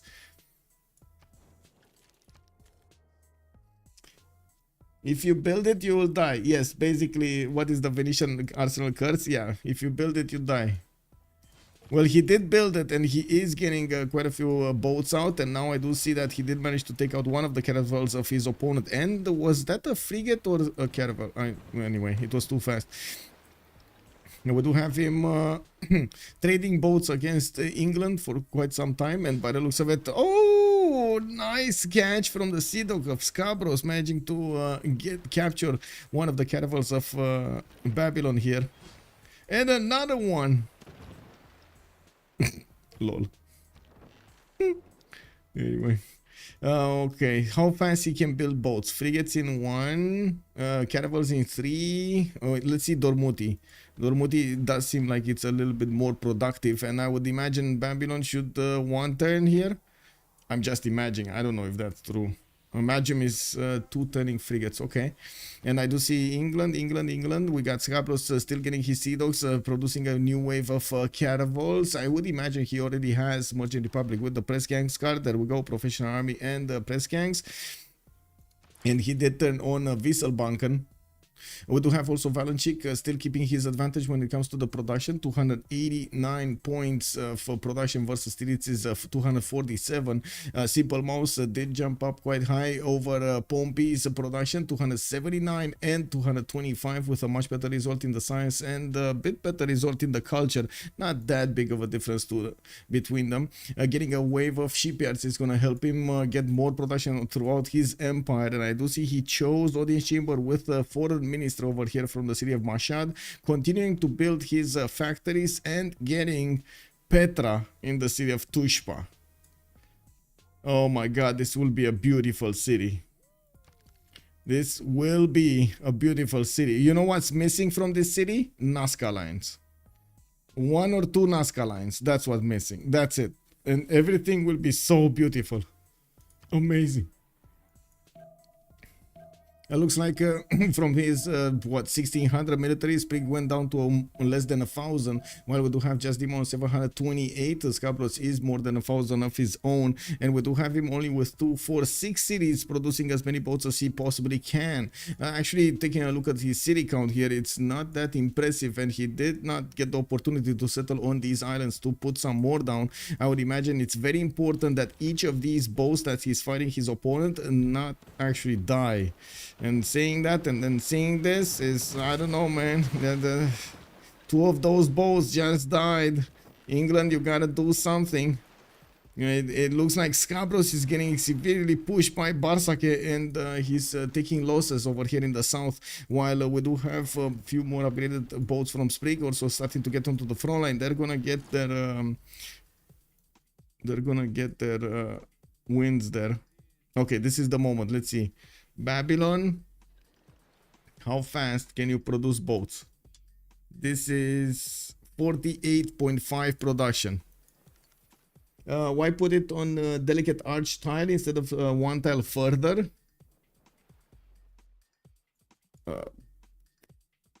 Random choice, I would say. Not enough time to think about exactly where to put it.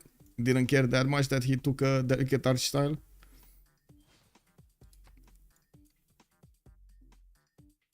Oh, or he didn't want to. Oh no, he could have put it to the west. Actually, it would have been better over here to the west, so he can get a +4 theater square. Oh well, it is what it is. Anyway, where is Sprig? 4 turns away from exploration. This must have been hell. By like the time it took him to actually get to exploration must have been hell for him.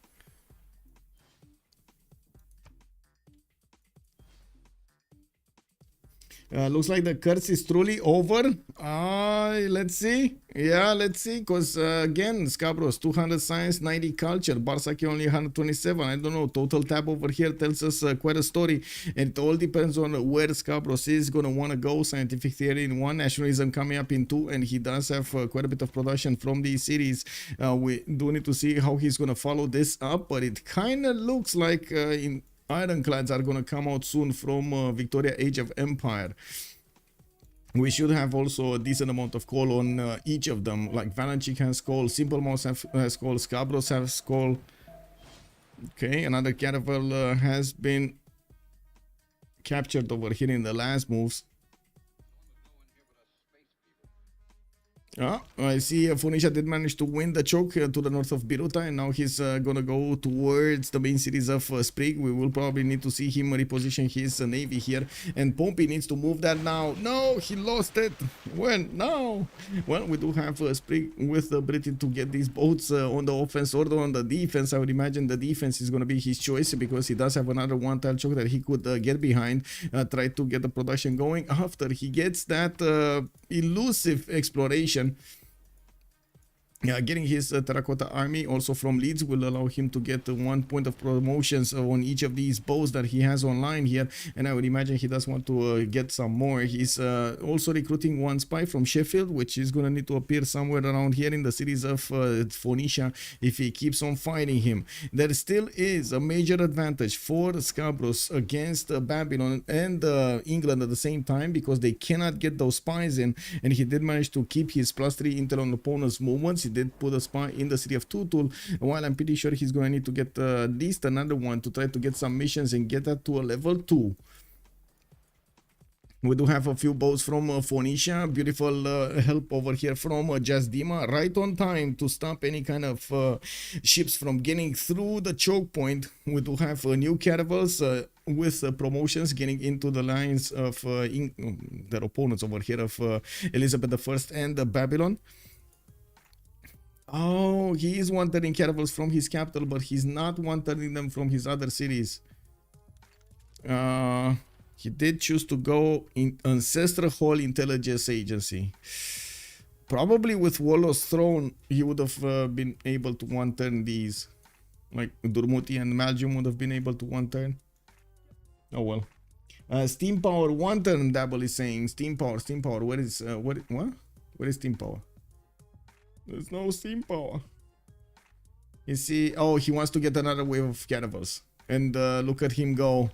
He's gonna have so many ironclads here. And there's no way Sprig is gonna get ironclads. Bartsake is quite far away from getting ironclads. He's barely at banking. In the Golporten, I'm pretty sure they are making on both sides a decent amount. Yeah, we do have Valanchik here, 231, 205 on Simple Mouse, and Scabrous is 104. Oh, I see. Scabrous just changed to castles. Yeah, he wants the pre-builds. Thank you anyway. Does the total science include the boost bonus? I don't know actually. I don't know if it does include the boost bonus. That's a very good question though.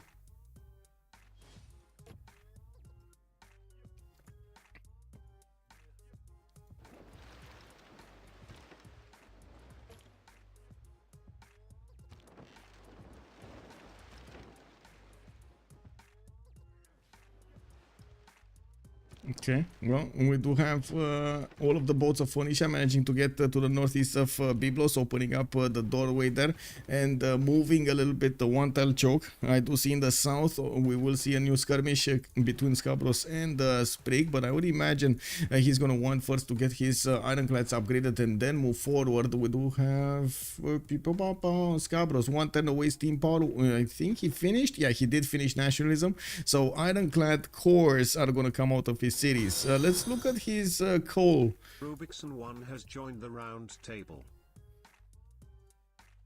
Rubikson, thank you so much for the follow. Much appreciated, sir. And what is his coal? I would imagine he should have quite a bit of it, right? No? What? Oh, okay, that's one coal tile. That's it? One coal tile? And this is in Persia's territory. Persia did get cuirassiers though, and by the looks of it, Pompey is going for squaring in nationalism. He's not going on the correct tree to get his field cannons going. And looking at this, yes, he does have the musketeer upgrade. Does he have? No, only coursers, and I guess he's getting a few nows on the west side.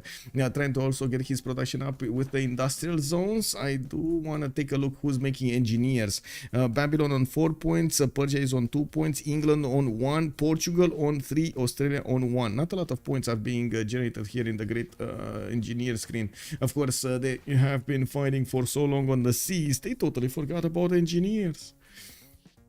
I'm kidding, I'm pretty sure it's on everyone's mind. Shipyards give coal now? Yeah. I think they got changed to shipyards. It was at seaports, but then it got changed. And yes, he does have so much. I don't know if he has shipyards. He doesn't have shipyards. He doesn't have a single shipyard. Yeah. Seaport plus 3 great admiral points from 1. Ezik is saying thank you. Okay, finally Sprig is gonna reveal that exploration civic, and he's gonna get the opportunity to switch to a Merchant Republic, and at the same time put on the press gangs card, which will allow him to get a much more of a navy here. Faster boats out. Another frigate has been taken out. Looks like Scabrous did manage to trade quite a few units against his opponent, and Phoenicia is helping him out, attacking to Bartsake. We do have Babylon managing to save one of his caravels, but not the second one, while there are still more boats coming from Jasdima. Since he doesn't need to apply that much more military power against Sprig, he can deploy more military power in the south, while we are waiting for Scabrous to upgrade his caravels. There we go. We just see the upgrade started up in Buenos Aires. He's gonna start to fleet them up and deal that damage against their opponents with so much power. We do have him with 85 points on an ironclad against the frigates 55. You can see it can one-shot them. The caravel is 75, so it's not that big, but I gotta say these are without admiral points here on them. They will get the admiral points. Himerios is here. Wait, that's not good. Wait, whoa. He needs industrial, right? He needs industrial for the steam power. That's not good. That's not a good one. Does he have another one? Admiral? Knock knock. Any admirals around? Oh my god, Horatio Nelson, industrial modern. It's 535 points? That is very expensive. Very expensive. And again, did he get another one maybe? Somewhere? No. Isaac Newton got picked up by Gorgo, by the way. Valanchik did get it. Yeah, I did say that, I think, earlier. No. Oh, yeah. He did get Ferdinand Magellan, but he activated it. So I guess it is what it is. He might actually not get the plus 5. This is very expensive. 535 points. Another, what, 4 projects here that need to be made? I think 3 projects actually. He should have a decent amount of points per turn. Anyway, we'll see. War moves are brutally hurting. Yes, very good war moves, by the way, from Jasdima and Scabrous. I don't think we've seen a lot of Scabrous in our videos, like in our streams, but there we go. He managed to keep off Phoenicia over here, 2 nations, and then push back. Try to do some steaming done. He didn't overextend. I gotta also say that he didn't overextend. He just got exactly what he needed to get an advantage over his opponent.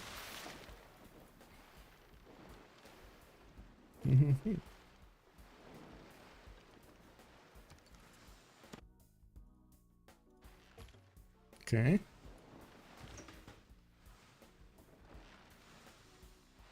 Interesting.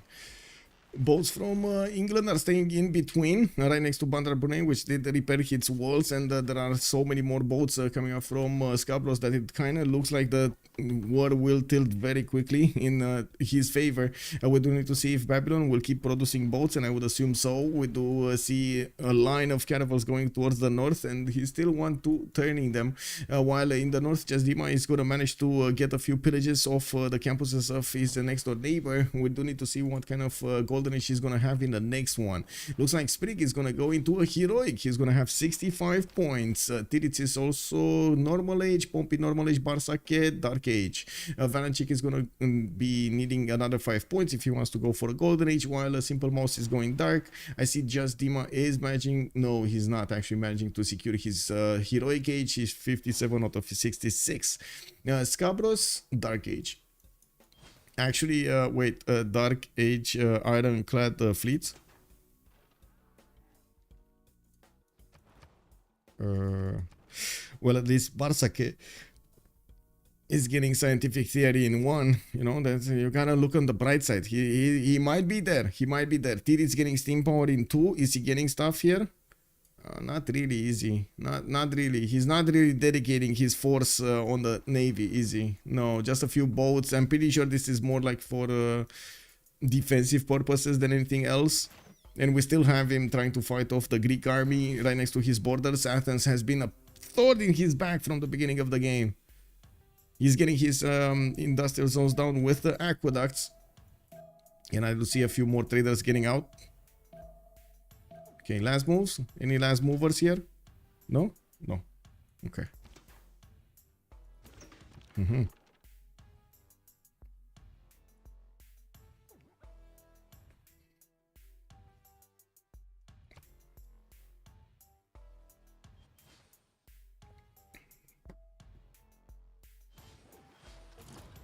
Ooh, I see Scabrous is actually losing 7 coal a turn. He needs to be fed by his allies. And let's see the ironclads get in. Feast on the bones of the caravels of Babylon. I started watching again the Rings of Power. Did you like Rings of Power? I'm actually quite curious. Let me actually put up a quick poll over here. Did you like Rings of Power? I guess there will be a new season soon. Yes, no. I have no idea what that is. What's that? Okay, there we go. Okay, let's see. Scabrous getting in. Okay, he got in with the ironclads, and he's definitely going to be feasting on those English boats. Ironclad fleet's also getting promoted. There's also sometimes, how to say, clear some tiles. So, for example, he could fleet these up and get another one in if he would have had more movement, but he doesn't, so he keeps it there. We do see quite a few of them did get promoted in his own territory through Buenos Aires and in the city of Tyre, and are now moving to the south. None of them are moving towards the main cities of Sprig yet. They do want to break the force and then come back later after the cities.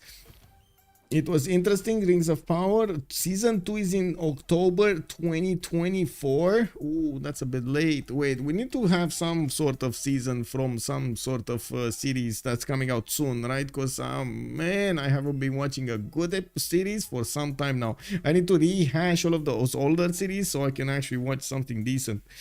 Oof, not gonna lie, most of my friends weren't also that amazed by that Rebel Moon movie from Netflix. It kind of felt like a discount everything. Anyway, it was just cool to have some Tolkien content. Really, that's true. More backstory, yes, that's true. Looks heavily favored for 12 plus. Yes, it is. Space, yes, it is. And I'm just watching over here, like waiting for England to actually get through and see if he does manage to win this war, because I'm pretty sure their opinion will change if it wins this war. Anyway, let me actually get this going, and then we're gonna have a pause of 2 minutes.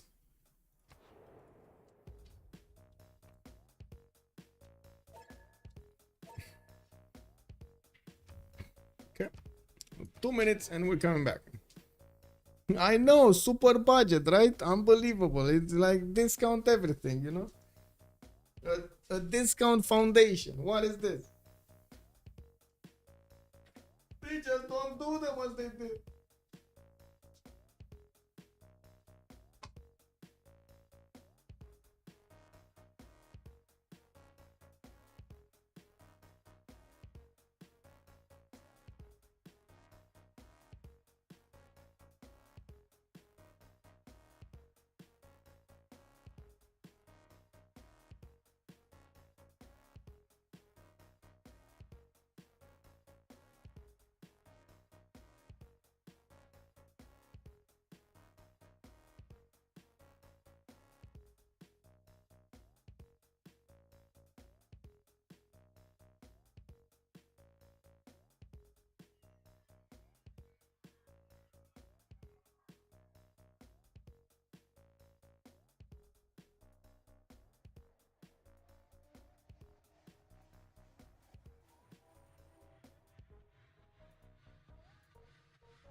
Netflix has no choice but to make everything super budget because of their policies. Well, wait, what policies do they have that they are needing to make bad movies?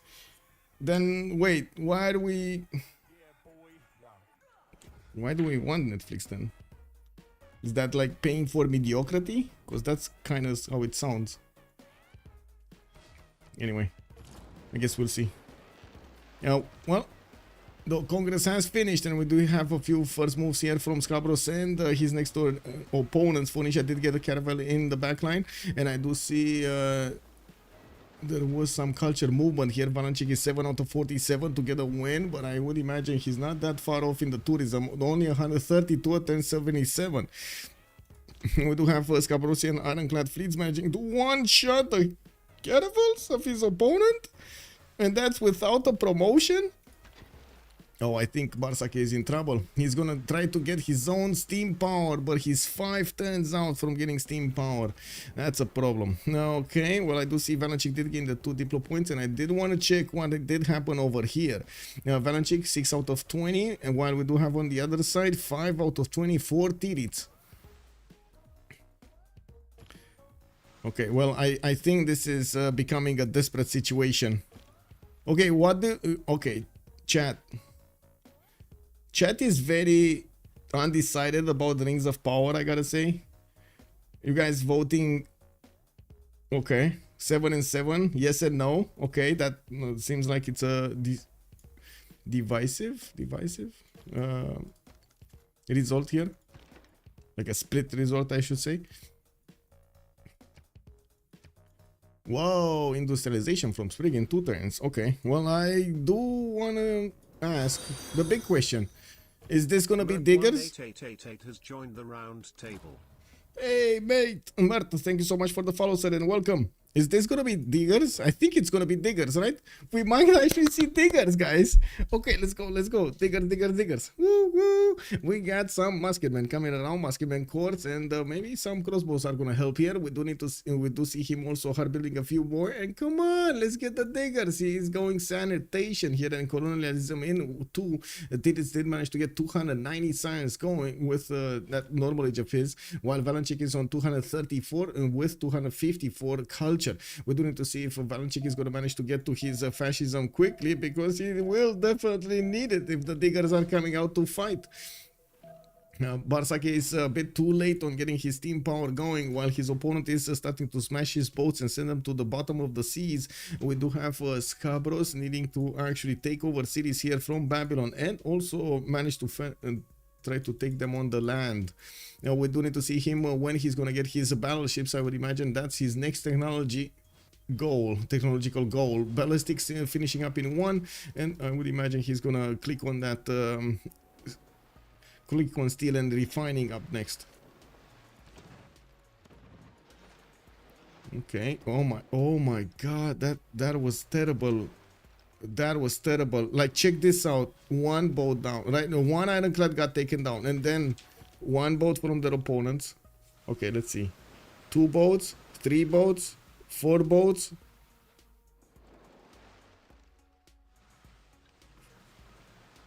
This one didn't go down, so still 4. 5.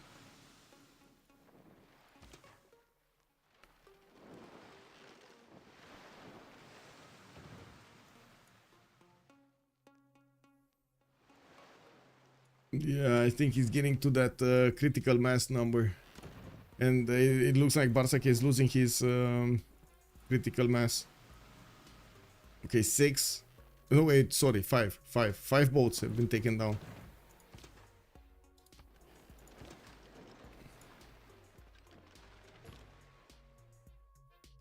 Okay, 5 boats taken down versus 2.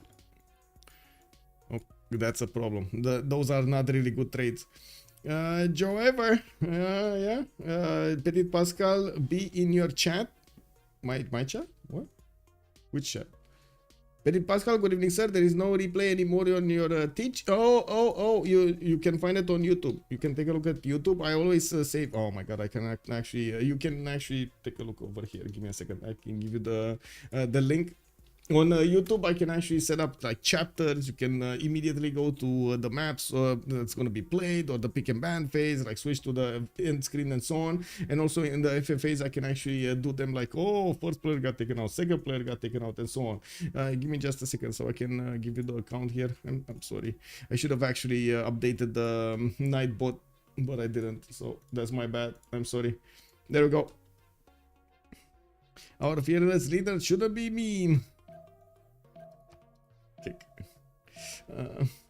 6-1 was finished by Dido as well. Oh, I see.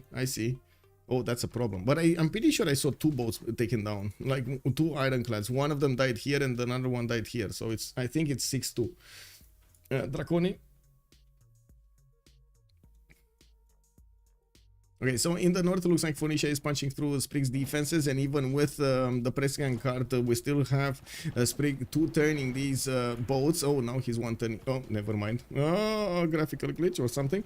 We do see multiple boats from Phoenicia starting to get into the Bay of England, and if he's starting to get more boats against the few boats that England has, he will probably not allow England to get his critical mass anymore, especially after Sprig has deployed so much of his fleet to help out Babylon to stay alive. It looks like not even Venetian arsenal was strong enough to help out Bartsake get out of this predicament. He couldn't actually stay away from the coast. He tried his best to get as many boats out and stop Scabrous from getting in, but it looks like even before he's finishing up steam power as a technology, he is going to be left without a fleet here. Way too many boats from Scabrous that are going to be split between taking out the north and taking out the south are available for England to use. And we do need to see also the follow-up. Scabrous is probably going to want to get a few more frigates to upgrade them into battleships and start smashing his opponent's cities with.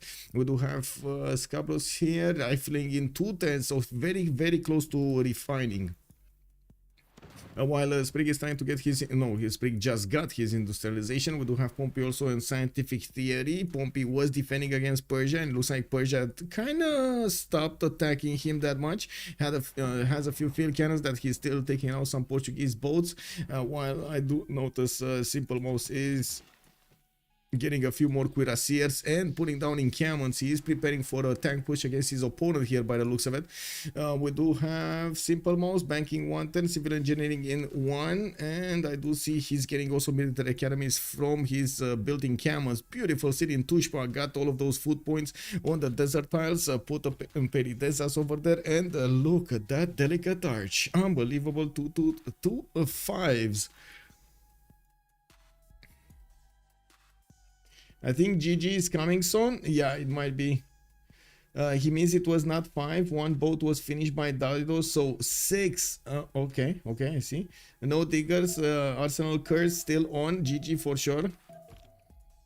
Yeah, still no diggers. Well, I guess he's, don't get me wrong, I'm pretty sure Titiits is still trying, and as you can see, men at arms are coming out from all of his cities. He does have a plan to try to take out his opponent. It's gonna be a question of if he can get there with strong enough units to take over the cities of Greece. With the diggers, there is a strong possibility that might happen. Those are like insanely strong units. You can fight tanks with them with no problems. I guess I haven't seen them used for that long, but on maps like this, I would imagine they are very, very strong. Oh my. 106 strength ironclad.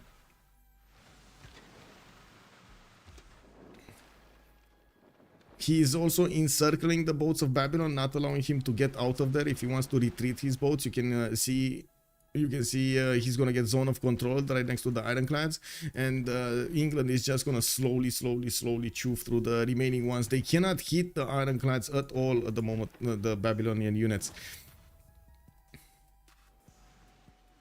Fascism tanks by the time diggers agree, and he did send back the admiral.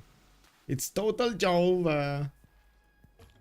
Australia should have tried to spot at least one of Vicky's cities. You're not wrong. Oh, Australia actually getting ironclad fleets. Check this out. He wants to get into the trade line. Let's see, normal age, dark age, golden age, reform the coinage on Pompey. So yeah, he's getting the gold. He getting the ching ching. We got Sprig here in a heroic also for a lot of gold per turn. They're making so much gold right now. Valanchik is normal age. We got simple mouse dark age. Justima is normal age. Scabrous dark age. So nobody actually got golden age on their side, unfortunately. No bolts, no extra gold for them from reform the coinage. Now we do also see the Phoenician units managing to get right next to in person, close up in person with the city of Liverpool.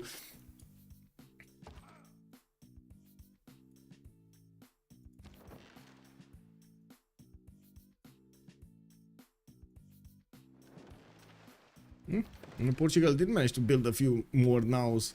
He's one turning them from the city of Braga, but is that gonna be enough? You see, where is he? Gunpowder in 2? Oh my god. I mean, until he's gonna get actual steam power, that's gonna be a problem, right? Military science in 1. Come on, where are you going? Where are you going, Pompey? He's trying to do both over here, trying to get the defenses against a possible tank attack and get steam power on the seas here to push back his next door neighbors, Phoenicia and Scabrous. I doubt that's going to be in time though. We're probably going to see at least 2 cities from Babylon go down, Mari and Durmuti, which will put Babylon probably out of the game for some time. He's not going to get to affect the coast anymore, and he's going to give also quite a few pillages to his opponents here. At this point, what he's trying to do is buy time, get as many of these boats out, and I would say actually there's quite a bit of a discussion between the players if this is a good measure or it's not a good measure to just keep throwing boats even if you know that, or units in general, even if you know you lose them, because you still buy a few turns, but at the same time you give quite a bit of experience to your opponents' units, and of course when they do fight somebody else, they're gonna have much better stats. It doesn't seem like those Australian caravels, ironclads are that strong, and he doesn't have that many to support them. We do have him trying to go for Mahabali Temple from the city of Brisbane, and I do notice he's getting pushed by one single Greek cav corps, which is not strong enough to take on the musketmen, but he can try to get to force himself in to try to get a few pillages here. Oh, Cuirassier army next to Geelong. Okay, I might have been wrong. Look at that. He's actually getting quite a few strong units here to smash into his opponent. So these men-at-arms are extremely strong, though. 82 strength men-at-arm. Whoa. I mean, let's see when he's gonna get his diggers, if he's ever gonna get diggers. Come on, man. You gotta get the diggers. Okay, these are musketmen, right? Whoa, Sprig. Hello. What happened? Okay, so Durmuti is probably going to be taken down, but the city of Mari is not going to survive for long. We do have the boats of Phoenicia finishing off Sprig, and we're probably going to see quite a few of these traders get reset over here. I don't think he can touch the traders because both Pompey and Sprig are in a reform the coinage golden age. They're going to be protected by the skies. But after the second promo, you are injuring them more than they can heal, so it is helpful. That is also true, MS Doll. They're going Scorched Earth, fight until the last unit, and you can kill them between the first and the second promo. Yes. Yes, there is a moment when the promotions are not as good to heal anymore.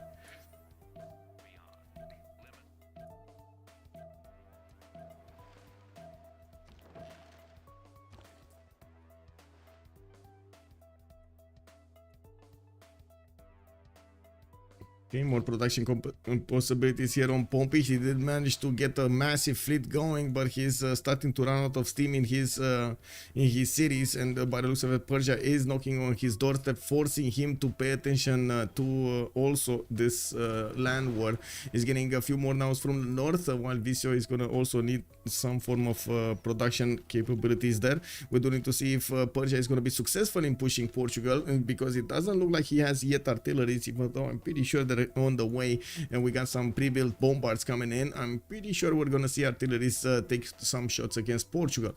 Portugal getting his ballistics, also colonialism. I do see his ally did lose his 2 cities immediately. England did take over actually Mari and Durmuti, and we do need to see how quickly England can actually get a few battleships here and horses, so he can actually take Maljum and Babylon with Tutul. He could actually just take out Bartsake altogether here. It's just a matter of time and getting the correct units in place for that to happen. What I do notice is actually repositioning his fleet, getting a new fleet going towards the north from Sunderland, and this will probably be against Australia. Australia, since he doesn't have that big of a fleet, and he has been relying on the distraction of England on his defense rather than any unit. And whoa, is that a GG? Sprig just disconnected from the game. Is that a GG?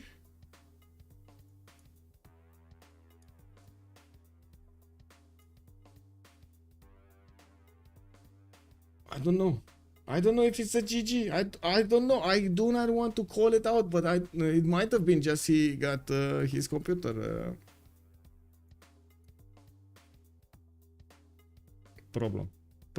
Computer problem. Yeah. Tactical DC. We're waiting, and I'm pretty sure also 12 plus is not really sure what's going on. They're probably expecting a CC here, but it looks like there's a bit of a discussion between them if they should try, if they can do, if they will do, how they should approach this, and what are their weak spots and so on. Basically, you know, trying to deal with this. Oh my god, beautiful, by the way. Auckland on Persia. That's a GG right here. 12 plus winning against Freritos de la Vega on the seas. A major fight broke out between 4 of these players, and it kept on going until the end of the game with England, Victoria, Age of Empire. That is played by Scabrous, managing to get those ironclads first and take over his opponent's cities. Phoenicia did amazingly well also to defend against Sprig, which did have an insane amount of pre-builds, and he did get the goal to upgrade everything, but unfortunately didn't have enough culture to get to his own merchant republic and get those extra boats going for the resupplies. It was much pleasure, sir. Much appreciated also everybody for joining. If you did enjoy the content, please throw it a thumbs up, and we are waiting for the post-game chat, by the way. Just let me take a look over here. The VOD will be out in just a few hours after I finish processing it, and also YouTube finishes processing it. It will take a little bit of time. Beasley, do the survey. Ooh, yes. Let me see. Choose outcome. 12 plus. Oh my. Oh, as soon as I click this button, Mad Beats is gonna be mad. Oh, I clicked the button, Mad Beats. It is what it is. Thank you, sir. Thank you. Let me take a look what's going on here. Where are we? No post-game chat yet. Okay. Still waiting for them to get in there. Oh, I need to switch also sound settings so I can actually hear something. Okay. There we go.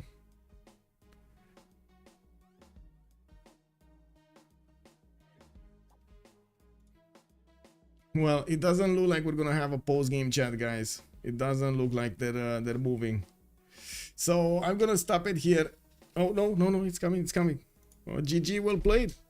GG. Very interesting fight over there.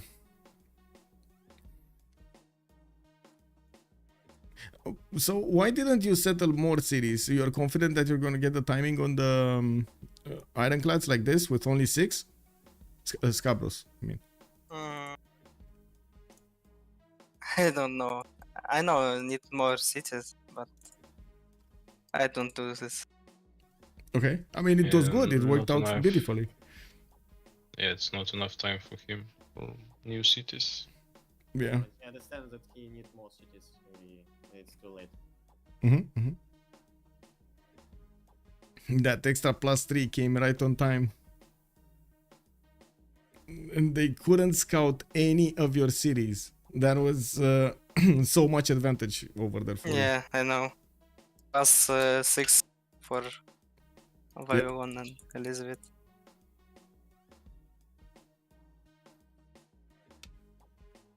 Did you consider going against Australia? Australia? Mhm. What's Australia? If you considered going against him with like a few boats, sending them into his bay over there, because he only had like 3 galleys for the longest time. It don't seem like he won a naval war. Mhm. I check his technologies, man at arms, musketmen. Yeah, you were taking all of his attention there. That was an incredible spawn. What is the city of Knossos, man? Like, what is this? Yeah. Yeah. Few turns I said this. I can't play this. This shit. Sorry. But after few turns, it got spawn. Got spawn, yeah. Fire goddess. Yeah. Governor Plazaton, 37. I try build it just for build it, not for stack something. Yeah. Oh, chat is asking me to ask Dima about his settle that failed. Yeah, it's what's unlucky because I want to settle it more closer to London to block it, but I have minus 20 loyalty and I can't settle this city. And he press B faster because he don't need to accept, because I settled on hill on woods. He have a lot of carols with +1 level. It was a bit Did you see the settler in the water when you chose to move on the forest? Because that's one bit of information I couldn't get. I see on Nader you have a lot of vision with your settler. I saw that he is swimming to this settler, but if I spawn settle city on jungle, whether I is embarked, it will be so he'll lose loyalty in like 2 turns, I guess, because it's -20 was. Okay.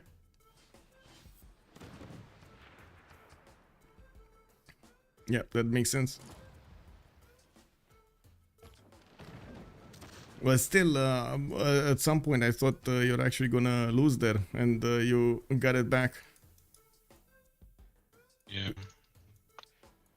Because of Ingle's split, his fleet around 3 sides. It's me and top of me and near Bandar, and he have only 1 admiral. Yeah. So can war everywhere. Yeah, true. Well, GG, well played, and congratulations for the win. Yeah, thanks for casting. It was my pleasure. Oh, there we have it. We heard from 12 Plus. Unfortunately, we didn't actually hear from Freritos de la Vega what their opinion was about what happened over here, how they could have actually did differently and get the win. I'm pretty sure there could have been, should have been like some sort of situation. They could have applied some sort of strategy. They could have applied to get this victory. It's probably lack of information, probably lack of what happened over here and of production and so on, or something that did happen. And I would have loved to hear exactly from them, from their mouth, to see, okay, what kind of problems did they encounter in their empires, how they could they solve that differently, and what kind of expectations they had during the game. So this was Freritos de la Vega managing to lose the game against 12 plus winning today. And we do need to see in 2 days Yuri's going against Shah special battleships. Tomorrow, if I do remember correctly, there's no stream actually scheduled, so Tuesday. We do have. I do also want to say thank you for every bit of support over here. Much appreciated for the support of the stream, for the bits, for the gifts, for the subscriptions, for the follows, for everything. You guys are amazing, and thank you so much. It helps me out so much.